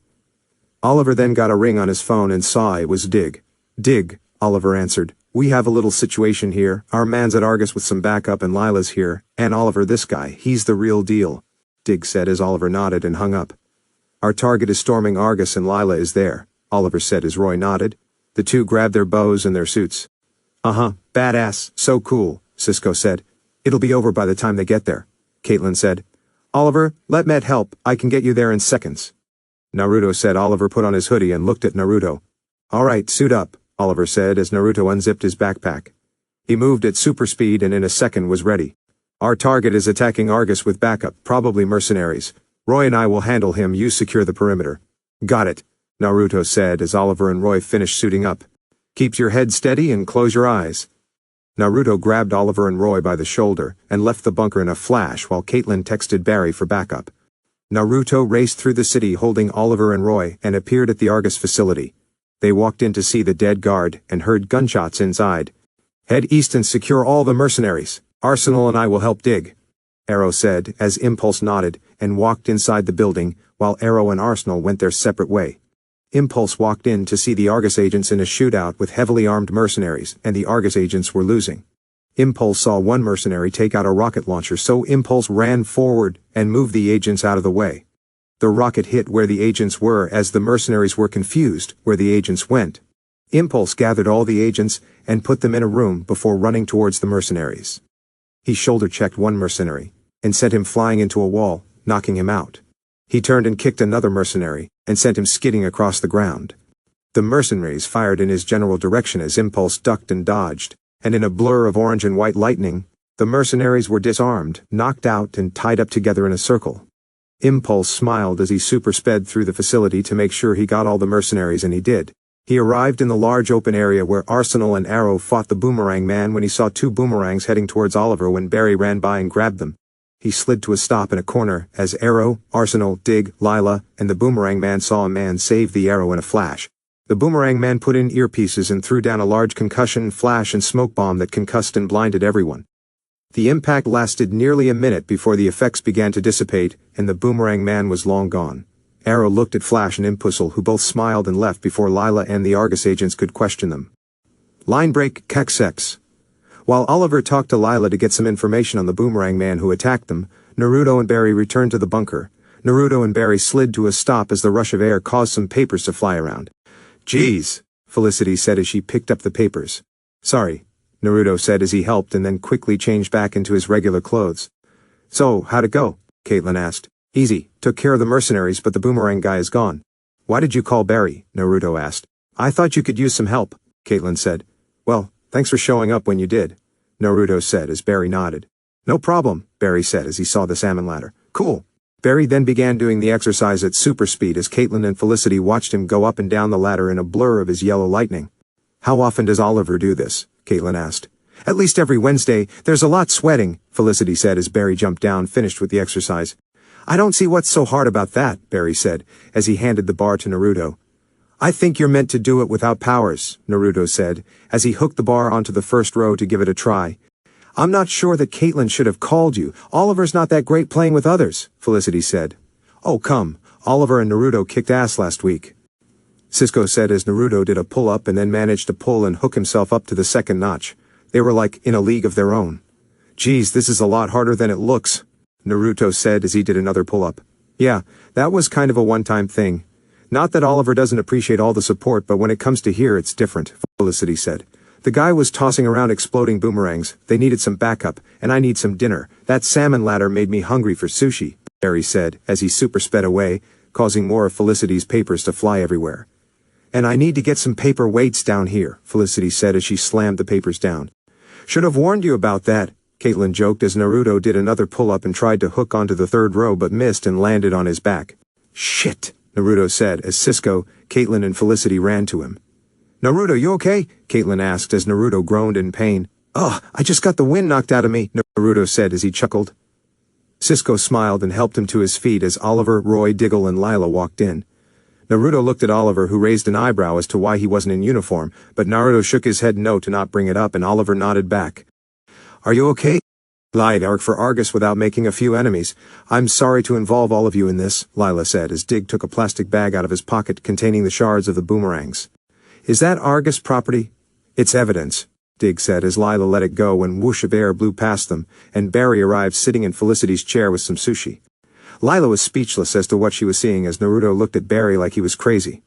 Dude, secret identity, Naruto told him. They're married, Barry replied. We're not married, Dig and Lila said. Or together, whatever. He told her about me, Barry said as Dig shook his head no. You didn't? I keep secrets for a living man, Dig said as Naruto and Oliver shook their heads. Ah, my bad, Barry said. You're... Lila tried to find the words. The Flash, sushi? Barry asked, offering, but she shook her head no. We need a location on the man who's after Lila. His name is Digger Harkness, Oliver said. Well, first step is to work the evidence, Barry said. Barry, can I speak to you for a moment, please? Oliver asked as they walked to the other side of the room. I appreciate your help back at Argus, but we have this handled. You don't want to team up again? Barry asked. Well, last time wasn't a team up so much as Naruto and I fighting you to make sure you didn't hurt people. And besides, things work differently here. Starling City is meaner, Oliver said. I'm sorry for what happened before, but I seem to remember helping you pretty good last year and that was without powers. I've been practicing everything you've taught me. I'm casing new environments and I'm not running in blind, Barry said as Oliver sighed. We do this my way, Oliver said. Yes, awesome. Okay, so what's our first move? Barry asked. We need to reassemble the evidence. It will take some time, but it will... Oliver was cut off as Barry used his super speed and put the shards back together into 5 boomerangs. Be worth it. Rad. This is a bit more teched out than the one you brought to Central City. 3D printed polymer with a circuitry weave, Cisco said. Some of Harkness's boomerangs exploded, Roy said. Oh yeah, there are grooves in here that can definitely pack a C4 charge, Cisco said. Maybe if we figure out where Harkness got the supplies we can track him down that way, Naruto said as he noticed Lila looking at him. Theirs weren't made by Kaboom Boomerang, Cisco said looking at the design. Kaboom Boomerang? Roy asked. Yeah, Cisco said. It's not your best, Barry joked. Really? It makes perfect sense. Cisco, Oliver said, shutting him up. If Harkness didn't make them, then we need to figure out who did, Oliver said. And who he made the buy off of, Dig added. Marcos, you see this collapsible node design, a dead giveaway, that's his signature, Cisco said. We need a location on Klaus Marcos, Cisco said as Oliver nodded while Felicity got to work. No known home address or place of employment for Mr. Marcos, but he was arrested last year by an officer Quentin Lance, Felicity said as Oliver nodded. Barry and Oliver left to speak to Lance while everyone else stayed behind. Naruto walked over to the case holding his new trick arrows and began assembling them for Oliver to use when Lila walked over. I don't think I know you, Lila Michaels, Lila said as she held her hand out. Naruto looked at her for a second before shaking her hand. Naruto Namikaze, Naruto said as Lila nodded. Oh, I thought you looked familiar. You look like your father, Lila said as Naruto raised an eyebrow. You knew my father? Naruto asked as Lila nodded. Not personally, only by reputation. He was a brilliant scientist as was your mother. Their paper on subspace field mechanics was required reading at Argus. And I also know they passed, I'm sorry, Lila said as Naruto nodded back with a smile. Thank you, Naruto replied. So, I imagine you follow in their footsteps if you're here with Star Labs? Lila asked as Naruto nodded. Yeah. I just finished getting my degree, and I'm working with Dr. Wells on something, but after Oliver helped save Barry, I figured it'd be nice to repay him with some new tech, Naruto said as Lila saw Roy putting together the new arrows Naruto made. I see that. Perhaps you can make something so Johnny stays safe out there? Lila asked as Naruto was confused. Johnny? Naruto asked as he looked at Diggle, who had the look of Drop It. Naruto chuckled as he nodded. Sure thing. I think I have a few ideas he might like. Thank you. And if you ever want to make a difference, Argus is always looking for good scientists and engineers, Lila said, as Caitlin, Cisco, Felicity, Roy, and Dig subtly glanced at Naruto to see his reaction. Thanks for the job offer, but I'm gonna have to pass, Naruto replied. Any reason? Lila asked, curious. Well, my parents work with Dr. Wells because he's family and I want to keep that going. And no offense, but seeing as what happened, I'd rather have a job that didn't risk me getting killed by a psychotic boomerang man, Naruto said as Lila was about to respond but thought about what he said. Fair enough, Lila said as she walked over to Dig. Naruto began putting together the new arrows together for Oliver and Roy to use, and helped Cisco analyze the material in the boomerang to figure out any kind of information that could possibly help Oliver. 40 minutes later, they got a call from Barry on a possible lead on Marcos. Oliver wanted Naruto, Roy, and Diggle to meet him and Barry at the location. Naruto got suited up and was with Arrow, Arsenal, and the Flash at a Bratva hideout. I can't believe you're a member of the Russian mob, Flash said. Former member probably. We had a falling out last year. This is where they run their cybercrime operation, Arrow said. Hey, nice outfit by the way, Flash said, joking while Naruto and the others just kept going on. This place is like a fortress, Arsenal said. Kalashnikovs everywhere, Diggle said. Arsenal take the southeast corner, Flash. Impulse scan the perimeter, Arrow said as Arsenal got to it and Flash and Impulse super sped away. Dig, are you going to be okay? You think I'll lose it because Harkness is after Lila? I'm good, Dig said as he went to the west corner. Arrow went into the north corner as the Flash zipped by him. Impulse ran by and stopped by the Arrow as they saw the Flash standing around a bunch of unconscious, tied-up Bratva members with a cocky smile. I had 8 seconds to kill, Flash said with a smile, thinking he did a good job. Was I wrong? Arrow just kept walking while Impulse shook his head and followed the Arrow. What? Flash asked. The Arrow kicked open the door, as Marcos ran for the door when Impulse appeared in front of him. You're not going anywhere, Impulse said as he grabbed him and shoved him against the table. Arrow walked up and held up the broken boomerang. You made this for Digger Harkness. I want to know where he is, Arrow said as Marcos just smirked. Go to hell, Marcos said as Arrow fired an arrow and hit him in the shoulder. Arr!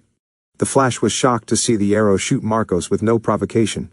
The only thing that hurts worse than an arrow going in is an arrow coming out, Arrow shouted as he grabbed the arrow and Marcos shouted in pain. Whoa, hey, what are you doing? Flash asked. Getting information. Where is he? Arrow shouted. I don't know, Marcos shouted back. He said he doesn't know, Flash told him. Flash, back off, Impulse said, holding him back. He's lying. If you want to be able to raise your arm again, tell me where he is, Arrow shouted as Marcos held up a phone. Here, Harkness gave it to me. It's encrypted. I had an order ready for him. I called, he came. I don't know where he is, I swear, Marcos said as Arrow backed off. Flash bandaged up Marcos and dropped him off at the CCPD. Arrow and Impulse looked around and took anything that could be helpful. Let me see the phone, Naruto said as Oliver handed it to him. Looks like a rudimentary null key encryption. Shouldn't take too long to break. Where did you learn that? Oliver asked. The internet is a wonderful thing.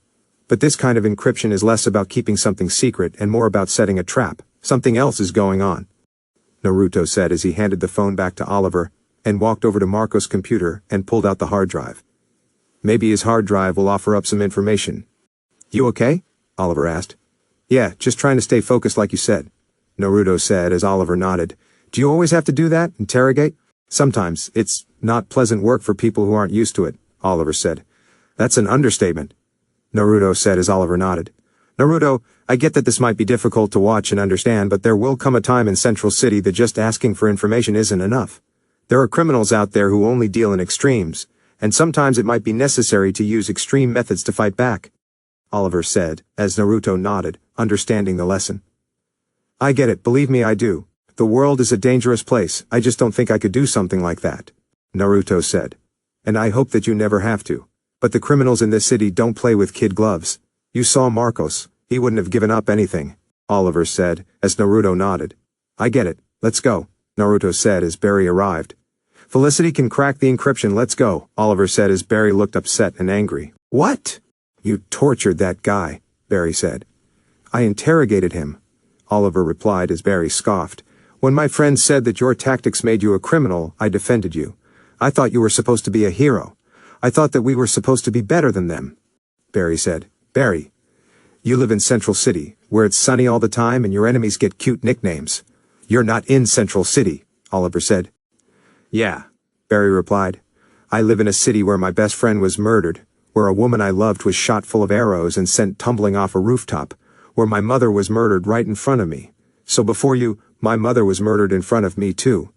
But I don't use my personal tragedies as an excuse to just torture whoever pisses me off. Barry said, interrupting him. Well, I'm sorry, Barry. I'm not emotionally stable as you are, but that wasn't the point. The point is that you need to take this seriously and stop treating fighting crime like a comic book, Oliver said as he walked past Barry. What are you talking about? Barry asked. Barry, from what I've seen so far, you have a lot of potential, but you are still new at this. And there will come a time when your speed and cheerful attitude won't be enough to save people, and when that happens, people die. Saving your city and becoming the Flash is a serious task, and quite frankly your setup and naming your enemies with silly code names, and treating everything with a jovial attitude, blinds you to the seriousness of what we do. Oliver said as Barry looked at Oliver like he was insane.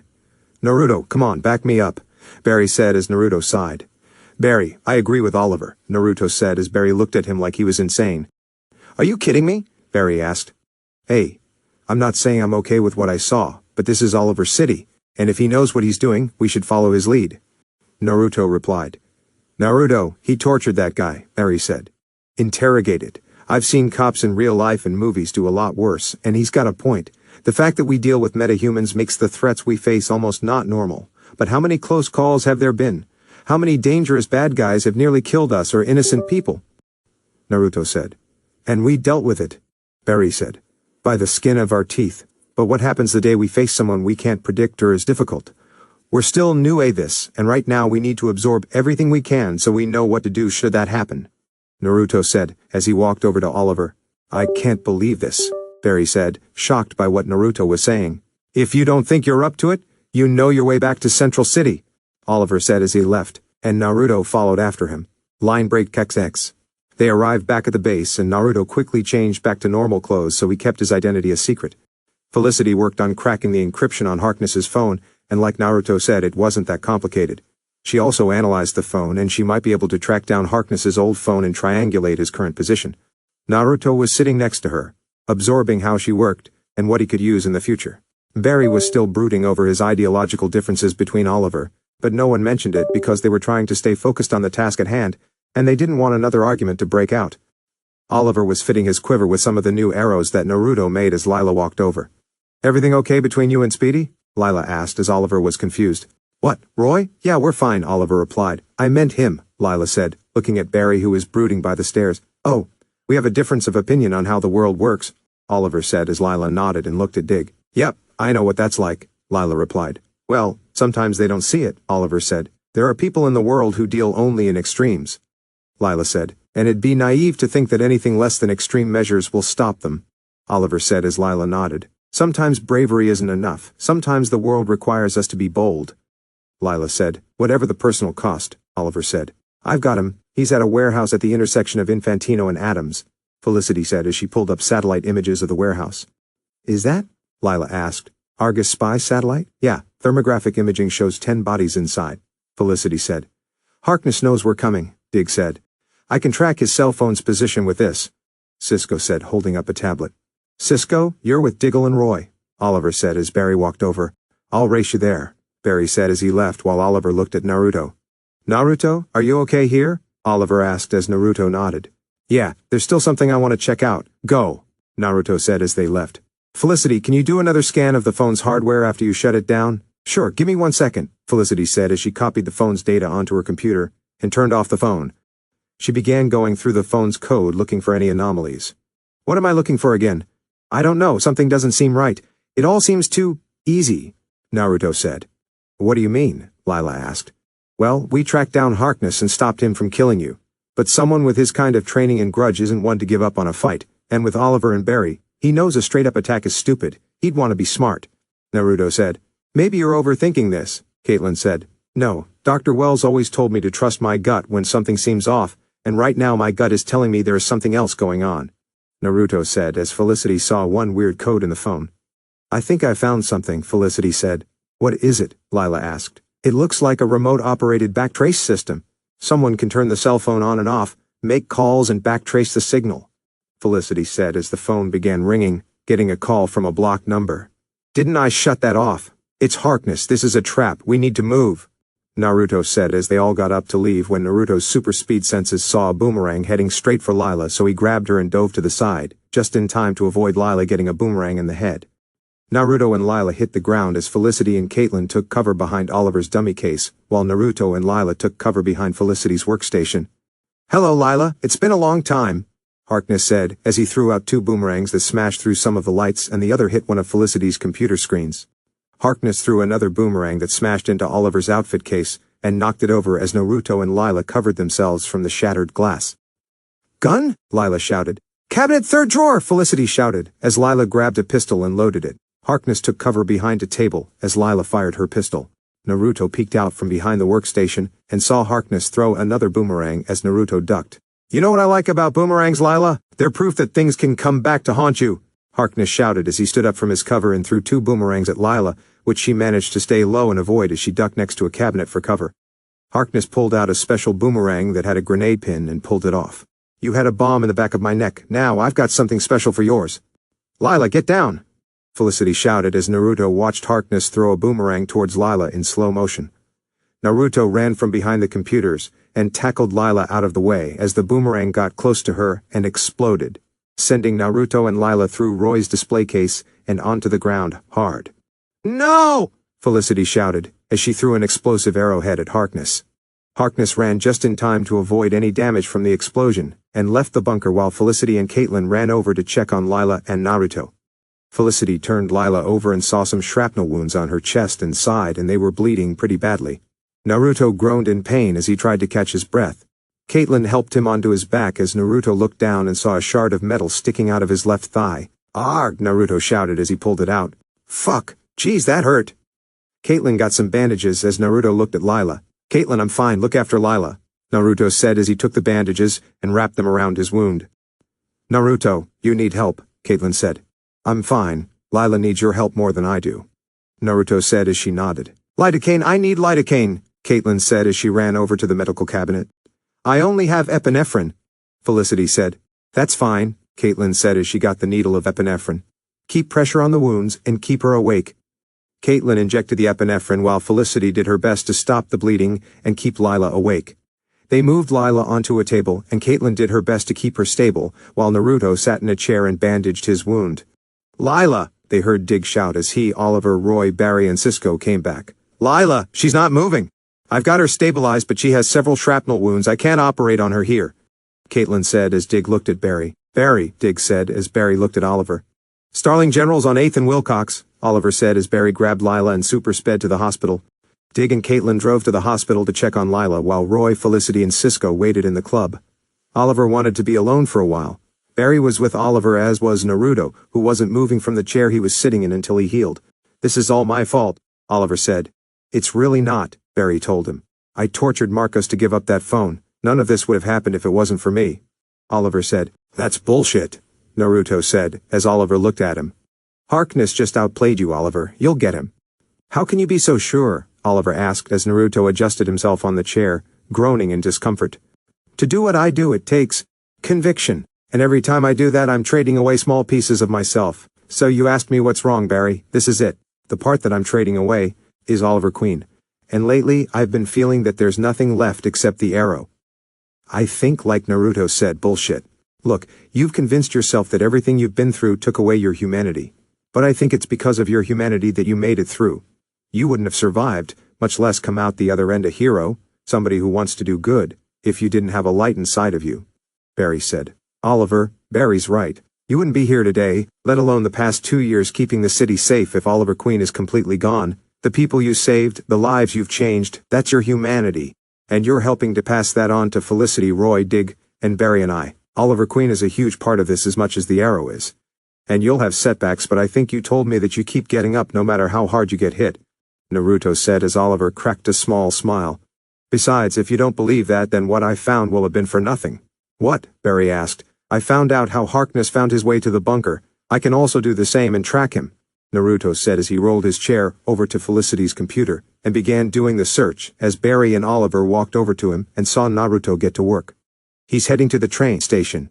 He's not getting away, Oliver said. Let's go, Naruto said as he tried to stand up but groaned in pain. Naruto, you're still recovering from your wound. Take it easy, Oliver, and I got this, Barry said as he grabbed Oliver and they left for the train station. Felicity, Cisco, Roy, and Caitlin came back down, and Naruto filled them in on what happened. Felicity got to work and pulled up security camera footage from the train station, and they saw the Arrow and Flash facing off against Harkness. They say Harkness pull out a small detonator and arm it. The Flash then left and called into the bunker. Guys, Harkness has 5 bombs planted throughout the city. I need to know where, Flash told them. To cover the whole city, Harkness would have to use remote-controlled IEDs, Felicity said. If we can key into that frequency, we can track them, Cisco said as they got to work. Naruto watched Oliver fight Harkness on the security camera footage, with Oliver whining and trapping Harkness with one of Naruto's liquid cement arrows. I need the locations. I need 5 locations, Flash shouted. The 5 receivers, got it. The closest one is behind a restaurant at Faith and Flower, Cisco said as Barry arrived at the location and found the bomb in a garbage can.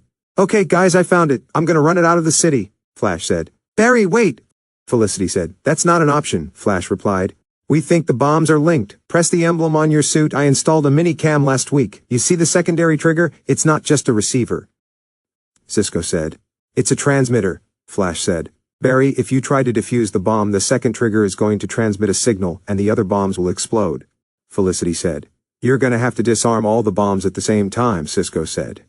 You're thinking of multiplex. Even if Naruto could help, we can't be in 5 places at once, Flash said as he then got an idea. But I don't have to be.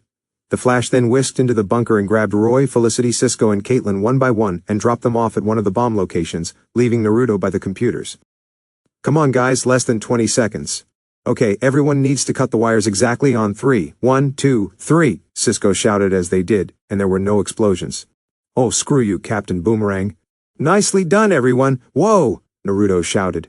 Felicity, Roy, Cisco, and Caitlin came back to the bunker while Oliver and Barry dropped off Harkness to his new prison.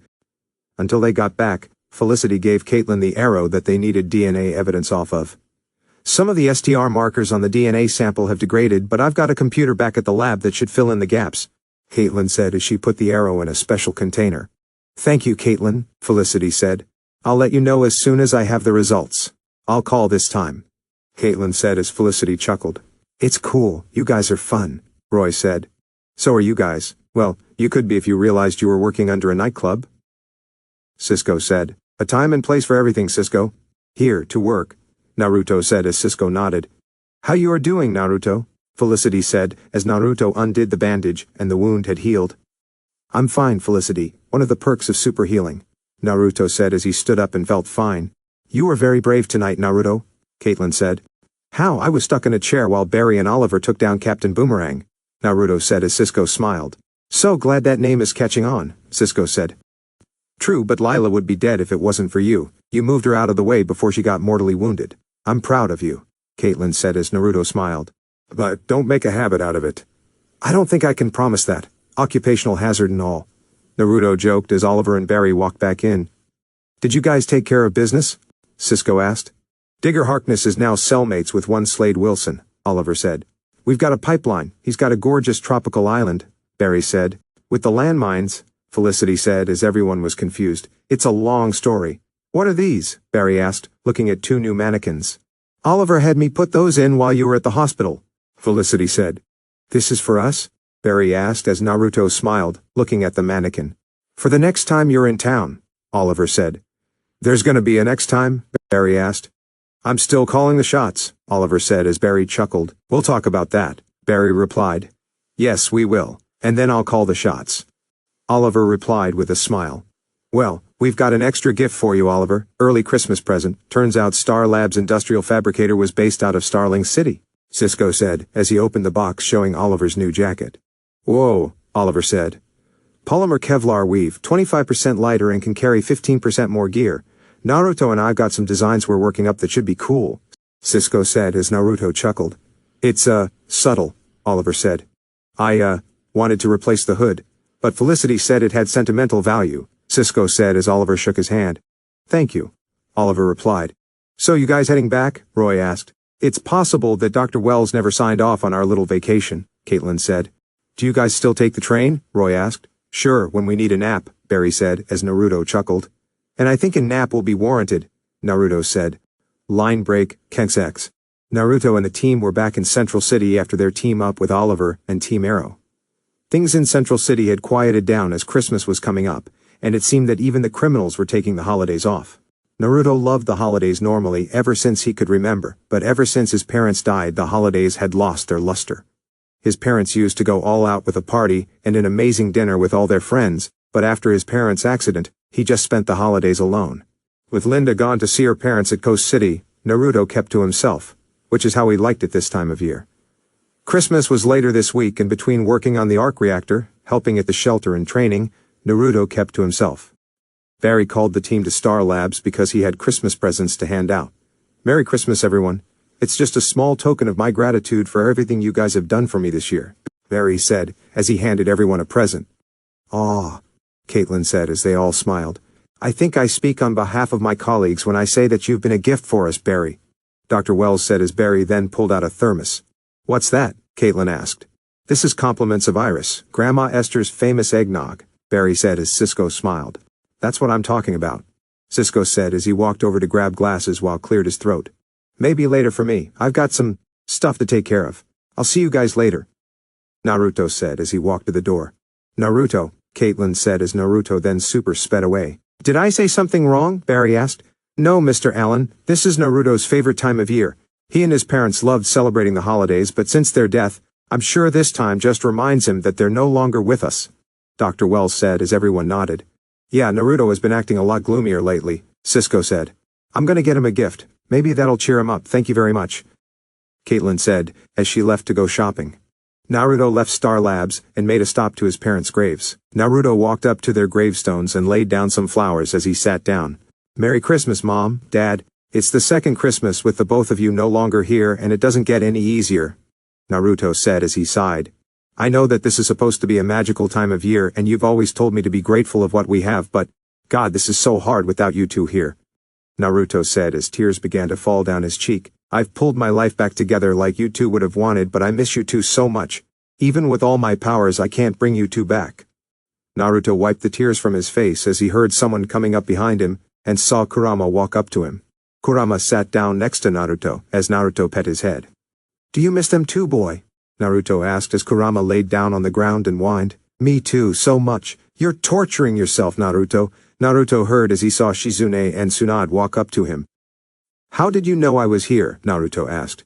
It's where you went to a lot last year, Tsunade said as they knelt down to him. Naruto, you keep torturing yourself like this. Maybe I do deserve to be tortured, Naruto said. That's crazy, Naruto. What happened to your parents was an accident, Shizune said. An accident that never should have happened. I should have stayed at my dorm instead of convincing my parents to dinner. If I hadn't been so stupid, they'd still be alive, Naruto said as he grabbed his hair in frustration, anger, and sadness. Naruto, the accident wasn't your fault. The drunk driver who hit them is in jail and is never getting out. Your parents would want you to move on, not torture yourself over what could have or should have happened, Tsunade told him as she looked at their graves. I bet if they could see you now they'd be so proud. More like disappointed, Naruto said. Only if you keep torturing yourself like this every year, Naruto, you've saved countless people as Impulse, and at Star Labs, you can one day solve the world's energy problems. You have friends again, Dr. Wells is back in your life, you help the kids at the shelter, and you have a beautiful girlfriend who loves you, Shizune said as she hugged Naruto. Stop beating yourself up and accept what has happened and move on. I'm not going to be forgetting what happened anytime soon, Naruto said. She's not saying to forget and move on. She's saying to accept what happened, cherish the memories you have and make new ones. Linda isn't here, but you have friends who want to make this Christmas the most memorable one it can be. And I think a nice, peaceful, and quiet Christmas is exactly what you need to help you, Tsunade said. Unknown to her, this Christmas wasn't going to be nice, peaceful, or quiet. Caitlin was at the Central City Mall shopping for a present for Dr. Wells and Naruto. She had just finished shopping and was walking to her car in the parking garage talking to Cisco on the phone. Well, it was either that or Stephen Hawking's new autobiography, and we both know how he feels about hawking, and for Naruto, I have it narrowed down between a lifetime supply of ramen coupon from that restaurant at the mall, or a complete and limited edition collection set of that manga Naruto likes. One Punch Man, I think, Caitlin said as she chuckled at Cisco's response. You're probably right. A lifetime supply coupon for Naruto would tax that restaurant to the bone. There was another manga series I think Naruto would like. Menma, it was called. The character kind of looks like Naruto if he had dark hair. You're right, I'll stick with the One Punch Man set. I'll talk to you when I get back, Cisco, Caitlin said as she hung up. She walked to her car and unlocked the door when she saw the reflection of what looked like a dirty and grizzled Ronnie. She walked down the garage and followed the homeless-looking man and saw his head and hands burst into flames. The man turned around, and Caitlin could have sworn she saw it was Ronnie. At Mercury Labs in a restricted wing of the facility under special lock and key, a scientist was locking up a special prototype in a secure vault before he left for the night. The scientist and the guards were about to leave when the alarm sounded. While the scientist hid in a secure vault, he witnessed a man in yellow blur past and kill the two guards before quickly leaving. Barry and the CCPD arrived at Mercury Labs the next morning, having gotten the call about the attempted break-in and murders. Barry, what do we got? Joe asked. The blood splatter patterns and trajectory of the remains, only a high-speed collision could have done this. But to cause this type of damage to a human in this space, whatever hit them would have to have been moving fast, Barry said as Joe realized who it was. Get this, Eddie said as he walked over. The witness says all he saw was a blur. Sound familiar? Joe and Barry walked over the scientist. You saw a blur, what was it? Barry asked. Whatever it was looking for something, the scientist said. Well, what did it look like? Barry asked. Like a man in some kind of yellow suit, the scientist said, as Barry realized who had done this. Barry, listen, I have to check my files. Joe, you heard him all right. The man that killed my mom, he's back. Barry said, I know. He's been in town for a few weeks now. He paid a visit to me at the house. He took all the evidence from your mom's case. The files are gone. Joe said. Why wouldn't you tell me this sooner? Barry asked. I couldn't, Joe said. Why? Barry asked. Because he threatened to kill Iris, Joe said, as Barry shook his head and sighed in desperation. I know I should have told you this, but I couldn't risk putting her in danger. Let's head to Star Labs. We'll need their help. Joe and Barry arrived at Star Labs and told everyone about the break-in at Mercury Labs, and that the man in the yellow suit, the man who killed Barry's mother, was back after all this time. The witness described seeing a yellow blur, just like the one that killed Barry's mother, Joe said. Then we need to get cracking and stop this speed psycho. I wasn't trying to give him a name, Cisco said. The crime at Mercury Labs was on a floor with highly secured vaults, and the witness said he was looking for something. Barry said. Whatever it was, he wanted it badly enough to kill for it. Dr. Wells said. And to wait all this time to steal it, Naruto said. Doctor, what do you know about this Mercury Labs? Joe asked. Mercury was one of Star Labs' major competitors until our little setback, and then it catapulted to the forefront, led by Dr. Christina McGee. Brilliant, but egocentric physicist. Dr. Wells said. Aren't they all? Naruto joked, managing to crack a small smile and making Cisco chuckle. It says here that Dr. McGee has secured $500 million in private funding to develop, and I quote, prototypes for the technology of the future. Well, I'll be. Tina's messing with tachyons, superluminal particles, Dr. Wells said. Of course. So what could someone do with one of those things? Joe asked. I don't know. The possibilities are endless if you could devise a matrix stable enough to harness their energy, Dr. Wells said as Naruto thought of something. Dr. Wells, what would happen to a speedster if they used the tachyon matrix? Naruto asked as everyone waited for Dr. Wells to answer. Well, given the particles' nature and a speedster's accelerated cellular makeup and activity, theoretically a tachyon matrix could potentially increase the speed of the individual to unimaginable lengths. Dr. Wells said as everyone realized that if this man in yellow got the tachyon device, he could be faster than Naruto and Barry combined. He's gonna try and steal it again. We need to get the device from Mercury Labs and use it as a lure, Barry said. Exactly, right. Cisco, Caitlin, Naruto, let's start engineering a trap, Dr. Wells said as they nodded. Naruto, Cisco, and Dr. Wells managed to get the basic for a trap underway, but they would still need the tachyon device, so Naruto, Barry, and Dr. Wells went to CCPD, where Dr. McGee would meet them to talk about the break-in. They waited by Joe's desk as Dr. McGee walked in. Hello, I'm Dr. Tina McGee. I've come as soon as I could. I imagine this is about last night's break-in? It is. Barry Allen, thank you for coming in, Barry said, shaking her hand. My pleasure, Dr. McGee said as she saw Naruto standing next to Harrison Wells. Harrison, Didn't expect to see you here.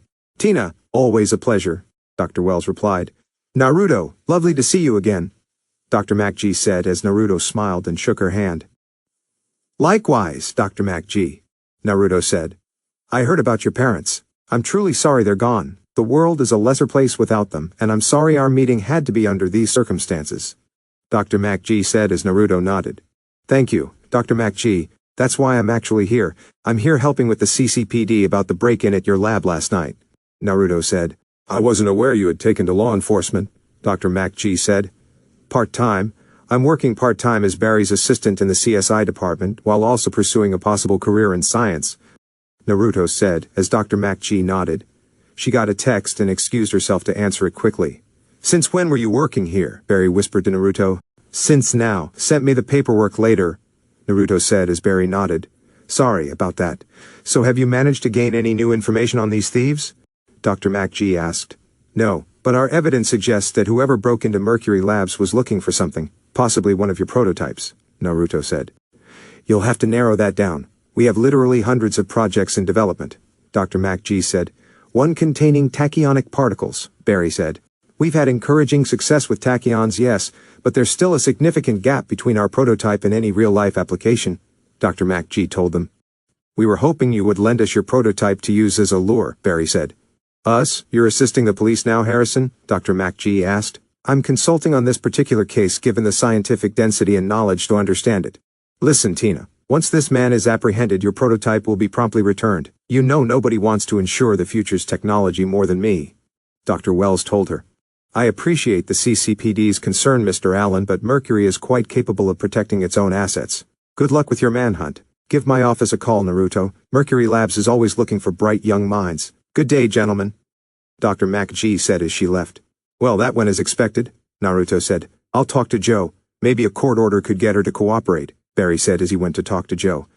Naruto, perhaps you should stay here and watch over Mr. Allen. With his personal connection to the case, it might be best to have someone who can help him maintain a cool head, Dr. Wells said as Naruto nodded. Right, if you need me, just call, Naruto said. And you'll be over in a flash, I know, Dr. Wells joked. I would have gone with be there before you could blink, Naruto joked back as Dr. Wells went back to Star Labs. While Dr. Wells went back to Star Labs to work on the trap, Cisco and Caitlin went off on a secret trip of their own, while Naruto stayed with Barry in his lab. Naruto tried to get Barry's mind off of what was happening, but it didn't work. To be honest, Naruto didn't expect anything except for the man in the yellow suit himself would get Barry out of this determined drive. Iris did come by for a bit to say that Eddie wanted her to move in with him, and that Eddie said that Barry liked Iris romantically, and let's just say that it was awkward. Naruto stayed off to the side and tried to stay hidden while Barry had to play the best friend. When Iris left, Naruto felt sorry for what Barry had to go through. I'm sorry, Barry, Naruto said as Barry sighed. Yeah, Barry replied. Look, it may not mean much coming from me, but after what I saw, I think you need to tell her, Naruto said as Barry looked at him. Tell her how I feel? Barry asked. I know she's with Eddie, but you've got to at least get this off your chest. Keeping that bottled up is only torturing yourself, Naruto said as he realized he needed to take his own advice. It's a lot more complicated than that, Barry said. Just because it's complicated doesn't mean that it doesn't need to happen. Look, it may be the wrong time and place, but how long are you going to keep doing this to yourself? Barry, I'm your friend and I hate seeing you like this. And a wise old woman told me that the best thing you can do is accept what has happened, move forward, and try to find your own happiness, Naruto said as Barry looked at him. Since when did you get so sagely? I thought you were in a holiday funk before, Barry said as Naruto nodded. I was, but the same wise old woman gave the same advice to try and move on, and I want to do that, Naruto said as he sighed. This time of year has been hard for me, and I guess you too, not having your parents around to make those holiday memories, but she told me to cherish the memories I have and to move on to make new ones. I have closure. I'll help you get yours. Thanks, Naruto, Barry replied. If you want Iris to know how you feel, then you've got to tell her. Maybe she'll feel the same way, you never know. But just keeping it to yourself is only going to hurt you more and make you think of what if. As Barry nodded, Naruto put some files in away and checked his email on his phone. He finished and looked out the window as the thunder boomed, and across the street on the rooftop of a building, he saw him, the man in yellow. Barry, Naruto said as Barry looked at Naruto. He stood up and looked where Naruto was looking and saw the man in the yellow suit. So Barry super sped out of the lab as Naruto followed him. They ran down the street and stopped behind a building where the man in yellow was waiting for them. They both got a good look at the man. He was definitely a speedster, by how fast he was running. His entire body was vibrating and his eyes were glowing red. He just stood there looking at them. "It was you. You were the one in my house that night. You killed my mother." "Why?" Barry shouted. "If you want to know that, you're gonna have to catch me," the man in yellow said as he ran away with a trail of red lightning. Barry and Naruto chased after him with their blurs of yellow and orange-white lightning respectively following their trails. Naruto and Barry zigzagged throughout the city, down the streets, avoiding cars and pedestrians as they tried to catch up with the man in yellow who was extremely fast. Way faster than they were. Naruto looked to his left and saw Barry pushing himself as hard as he could to try and catch the man in yellow, and Naruto was too, but this guy was out of their league. They were slowly catching up as Barry reached out to grab him, but the man in yellow zoomed away before Barry could touch him, like he was taunting him. The man in the yellow suit had Naruto and Barry chase him throughout the city until they reached Central City Stadium. Naruto and Barry stopped in the middle of the field, trying to find out where the man could be when the lights in the stadium turned on and began to flicker erratically like something was messing with the electrical field. A blur of red lightning ran through the stadium before it stopped about 80 yards away from Naruto and Barry. The man in the yellow suit was standing right there. Barry was seething in anger as Naruto tightened his fists. "Together, Barry," Naruto said as Barry nodded. "Let's end this," Barry said as they ran at the man in the yellow. The man in yellow ran towards them, and once he got close enough, he quickly slid down, knocking Naruto and Barry off their feet before they could even react. And since they were running, the momentum sent them flying through the air and tumbling across the ground. Naruto and Barry looked up and the man was right in front of them. "Not fast enough, Flash!" He ran as Naruto and Barry chased after him, running through the seats of the stadium. Barry shoved the man as the man pushed back. Naruto ran next to Barry, then jumped to tackle the man in yellow, but he moved out of the way. Naruto and Barry kept shoving and pushing the man in yellow while he shoved back. Naruto and Barry sandwiched the man in yellow, but he then slowed down, threw out a series of speed punches all over their bodies, grabbed them by the back, raced back to the field, and threw them to the ground. Naruto and Barry tumbled on the ground as the man in yellow super sped around and kicked them back, before speeding in front of them again. He was taunting them. "Who are you?" Barry shouted, blood dripping from his mouth. "You know who I am, Barry," the man said. Naruto got up and fought the man in yellow, but since he was faster, he could see and block Naruto's moves faster than Naruto could throw them out. Naruto threw out punches, kicks, and everything Oliver had taught him, but the man in yellow blocked and dodged them all. He then grabbed and twisted Naruto's arm, punched him across the face, kneed him in the gut, punched him 4 times in the gut, before grabbing his head and throwing him to the ground. Naruto groaned in pain as Barry tried to fight him, but it ended the same way with Barry getting his ass kicked. "I don't know who you are," Barry shouted. "But you do, Barry. We've been at this a long time, you and I, but I'm always one step ahead," the man said as Naruto tried to attack the man from behind with a vibrating punch, but he moved at the last second and hit Naruto with a vibrating punch to the gut and knocked him across the field and into the wall of the stadium. Naruto coughed up some blood as he saw the man in yellow super speed in front of him. "Nice try, Impulse, but not good enough." The man in yellow moved his head to the side to avoid a punch from Barry, hit Barry in the stomach and slammed him to the ground. "It is your destiny to lose to me, Flash, just as it was your mother's destiny to die that night," the man in yellow said as he ran away. Naruto and Barry leaned up and saw the man in the yellow suit was gone. Naruto laid on the ground, groaning in pain as he now knows what Barry must have felt when he had to save him from Prism. Line break XX. Barry and Naruto made it back to Star Labs where they rested in the med lab. Caitlin gave them both a brief checkup, and their accelerated healing would make them fine in a few hours if they rested. Naruto and Barry passed out in the med lab and woke up early next morning when they called Joe and Dr. Wells to tell them their fight with the man in yellow.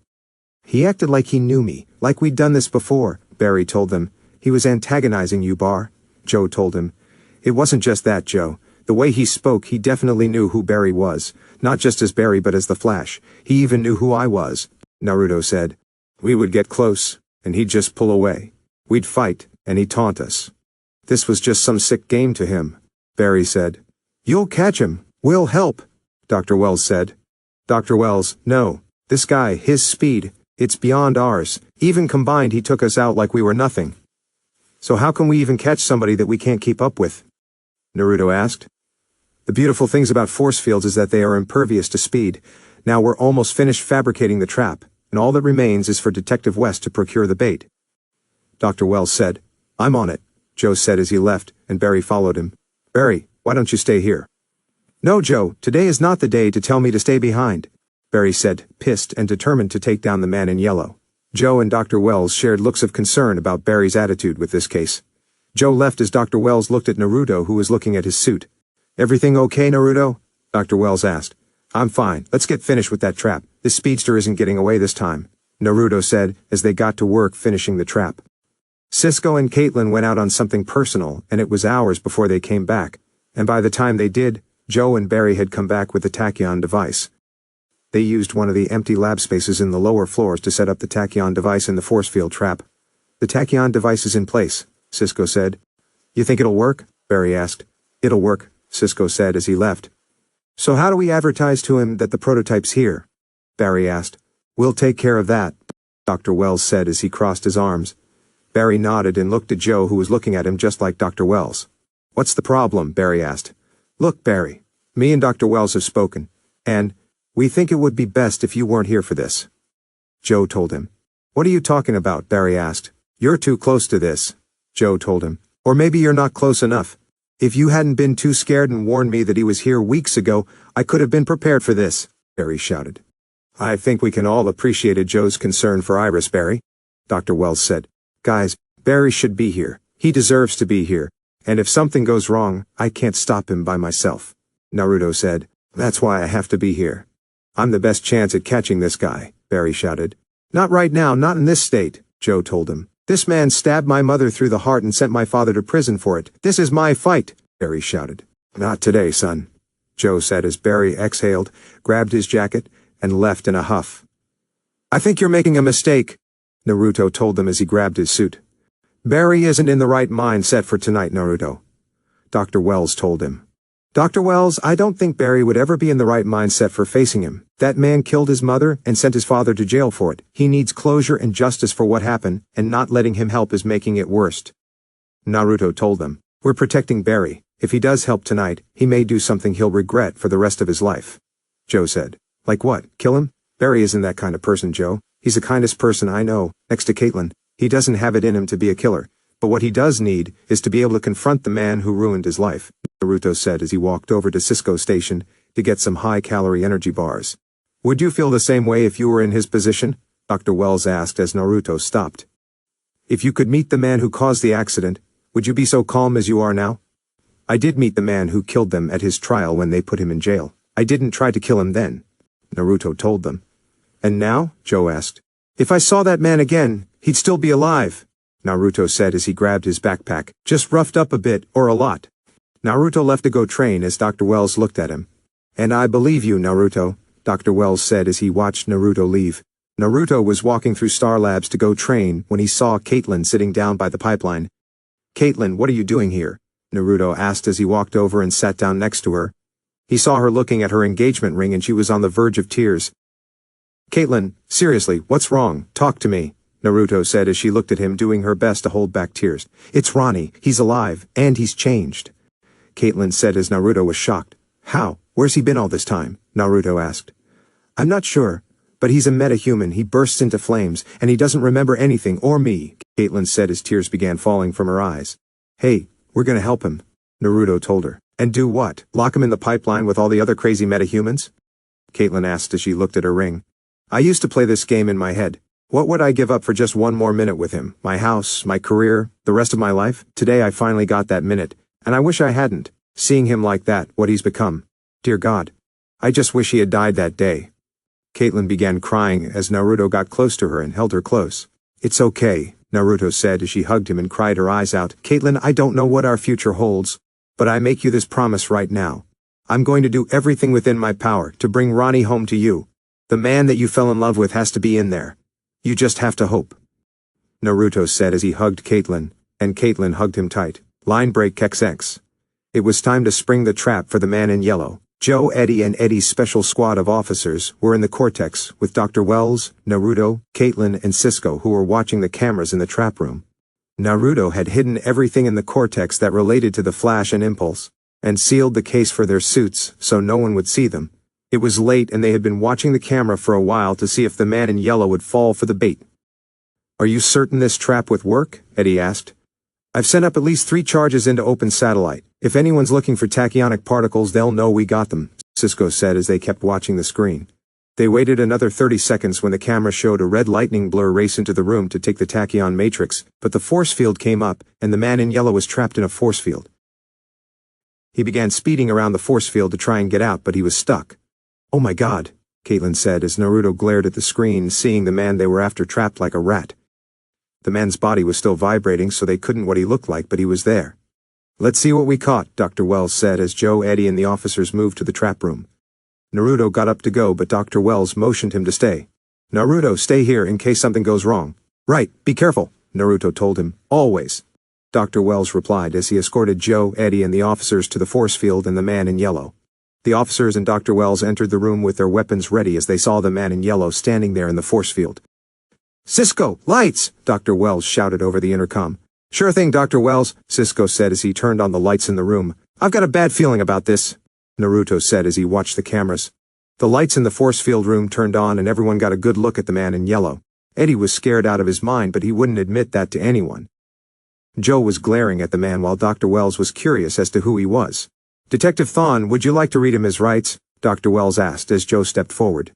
"Joe, what are you doing?" Eddie asked. "Getting some answers," Joe said as he walked up to the man in yellow. 14 years ago you murdered Nora Allen. I want to know why. Why?" The man in yellow completely ignored Joe and walked closer to the force field, looking at Dr. Wells.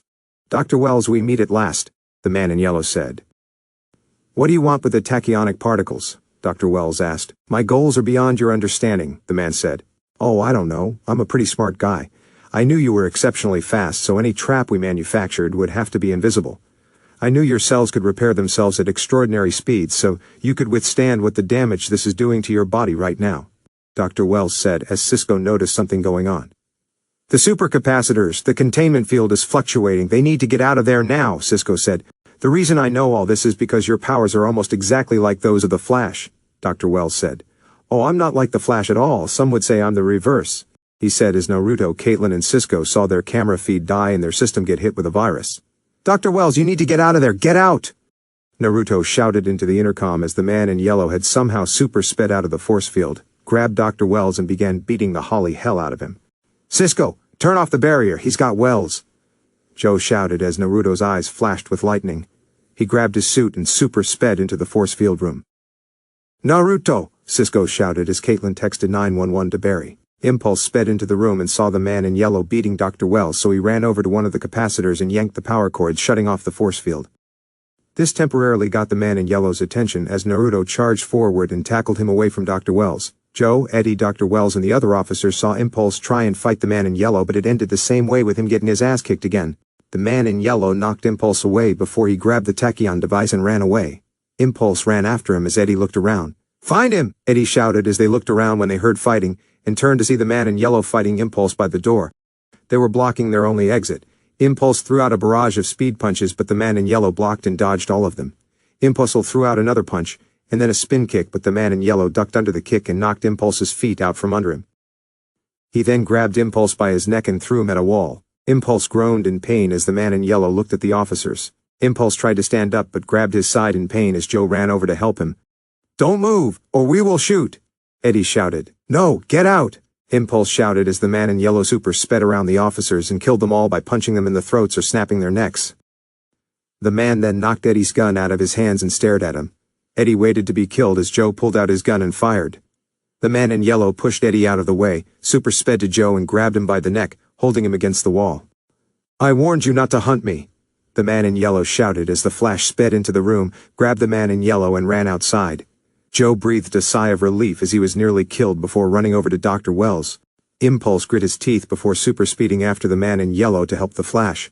He ran through the building and saw the Flash and man in yellow fighting near the entrance, so he ran to help the Flash fight as the three traded blows. They ran so fast in a circle that they actually hovered in the air. They flew up, smashing through the glass ceiling as they hovered up and then fell to the ground. The man in yellow threw Impulse and Flash into cars, as they were thrown with enough force to bend the metal. The man in yellow turned and saw Caitlin and Cisco, so he ran to them, but Flash and Impulse grabbed him, which turned out to be a big mistake as he grabbed and twisted their arms and threw them on the ground. Impulse stood up and threw out speed punches, but the man in yellow blocked them all before kicking out one of Impulse's legs as he then grabbed a punch thrown by the Flash. The man in yellow bashed the Flash into Impulse before punching the Flash in the face multiple times and knocking him away. He grabbed Impulse by the back and threw him through the air and into a car as he then threw out a series of speed punches at the Flash. He grabbed the Flash by the neck and yanked his mask off. He kneed him in the face and stood over the Flash ready to lay out another series of speed punches when he was knocked away by a fire blast. The Flash and Impulse leaned up and saw it was a dirty and ragged-looking Ronnie with his head and hands on fire. The man in yellow stood up and looked at the Flash and Impulse. "Our race is not yet done. See you soon, boys," the man in yellow said as he ran away. Impulse groaned in pain as Cisco ran over to check on him as Caitlin ran up to Ronnie. "Don't look for me again," Ronnie said as he burst into flames and flew away. Line break XX. Naruto and Barry recovered in Star Labs as Joe took Eddie back to CCPD, as they had to explain what happened with the tachyonic particle device stolen and the death of those officers. Naruto finished resting up as he then walked over to where Caitlin and Cisco were fixing up Dr. Wells. "Dr. Wells, are you okay?" Naruto asked as he walked over, and Dr. Wells smiled. "I'm fine, Naruto. I should be asking you that question," Dr. Wells replied. "No, it should be me asking. You're not the one with accelerated healing," Naruto said. "Seriously, are you okay?" "I'm fine. Scrapes, bruises, nothing too serious that time won't fix. But you saved my life tonight, Naruto. You saved Detective West and Thawne as well," Dr. Wells said. "But not the other officers. I should have stopped that reverse speedster," Naruto said as he sighed in frustration and ran his hand through his hair. "That wasn't your fault, Naruto. No one could have anticipated what happened tonight. We were all caught unaware, but we'll be ready next time," Dr. Wells said as Naruto nodded. "And next time he won't get away. How did he even grab you?" "I thought that force field would be able to contain a speedster?" Naruto asked. "I've gone over the data a dozen times and I can't find out what happened. I must have missed something. I'm sorry," Cisco said. "It's not your fault, Cisco. But if you all feel the need to apologize for something, you might start with not telling me that Ronnie is still alive," Dr. Wells said as they all shared a guilty look. "I told Naruto and Cisco not to say anything. Once I saw what Ronnie had become, I needed time to see if I could make him whole again. I'm sorry, I know you're mad," Caitlin said. "No, I don't know what I would have done differently in your situation," Dr. Wells said as he held her hand. "I know I made you a lot of promises. I know I've not been able to keep them all. But on my life, I promise you this. We will bring Ronnie home." Caitlin smiled as she finished patching up one of Dr. Wells' cuts. "Well, I think this was one depressing way to start the holidays," Cisco said as Naruto nodded. "Kind of hard to get in the holiday spirit when something like this happens," Naruto said. "Actually, I think it's something that we could all use. Joe invited us to his holiday party.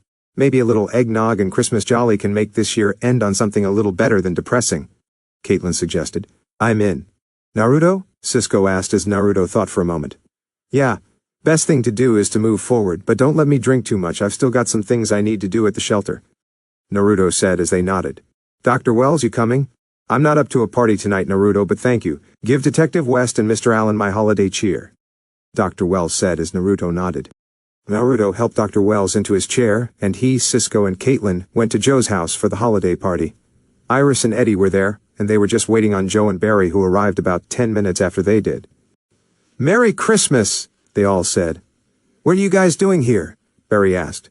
"I invited them," Joe said as Barry smiled. "Where's Dr. Wells? He wasn't feeling up to a party tonight, but he sends his holiday cheer," Naruto said as Joe nodded. "Eggnog?" "Yeah, let's do it," Joe said as he and Naruto got some of Grandma Esther's eggnog, and it was good. Naruto grabbed an extra cup and handed it to Caitlin as Cisco walked over to Joe.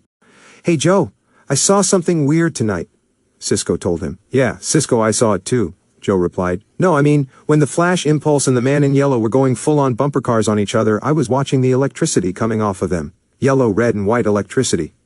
When Barry was a kid, he said he saw red and yellow lightning in his house the night his mother died," Cisco said as Joe realized what Cisco was implying. "There were two of them," Joe said as Cisco nodded. "The man in yellow may have killed Barry's mother, but there was another speedster there that night," Cisco said as Joe nodded. "Dad, it's time," Iris said as Joe walked over and grabbed the angel. Everyone got up as Joe attached and lit up the angel, finishing the Christmas tree, and for the night, things were starting to look up. Naruto smiled as he saw all his new friends he had made, his new family. Things were looking up, and Naruto seemed ready to move past what happened to his parents and get on with his life, not knowing that someone was about to drudge it back up again. At one of the isolated wings of Iron Heights was the cell of one Andrew Hayes, the man who was charged with drunk driving, destruction of public property, reckless endangerment, 1 count of attempted manslaughter and 2 counts of manslaughter. He was the man who caused the accident that killed Naruto's parents. He was serving a 30-year sentence with a possibility of parole after 20 years. He was in his cell finishing a letter that would be sent to the DA for something important. "Okay, if you have letters, please get them ready," one of the guards shouted as Hayes finished his letter and handed it to one of the guards. "Make sure that gets to the DA, it's important," Hayes said as the guard just looked at him. "Whatever, Hayes," the guard said as he took the letter and put it with the pile of letters that would be going out. Another one of the guards saw Hayes' letter and grabbed it when no one was looking. He opened it and read the contents before walking away and throwing it in the garbage. He took out his phone and dialed a blocked number. "Yeah, it's me. It seems that Hayes is having a little remorse about the deal that was struck. Let the boss know," the guard said as he hung up. Back at Star Labs, Dr. Wells entered the secret room where he was monitoring the Flash and Impulse's progress as well as the article from the future. He grabbed something in his pocket and took it out to reveal a gold ring with a lightning bolt symbol. He put it on the middle finger of his left hand and walked over to the far wall. He touched it to the wall, and the wall opened up to reveal a futuristic display for a mannequin. The mannequin had nothing on it, but there was a slot for a small circle to be inserted. Dr. Wells inserted his ring into the slot and turned his hand to the left, and suddenly a suit appeared on the mannequin, the suit of the Reverse Flash. Dr. Wells picked up the tachyonic device, which was already retrofitted to a tachyon matrix, and attached it to his suit, and the tachyonic particles began energizing the suit with energy. Dr. Wells smiled as he saw his suit absorbing the tachyonic energy that would make him even faster than he already was. "Merry Christmas," Dr. Wells said in the Reverse Flash voice. "And guys, this is the end. I hope you guys enjoyed it well. Until next time, peace."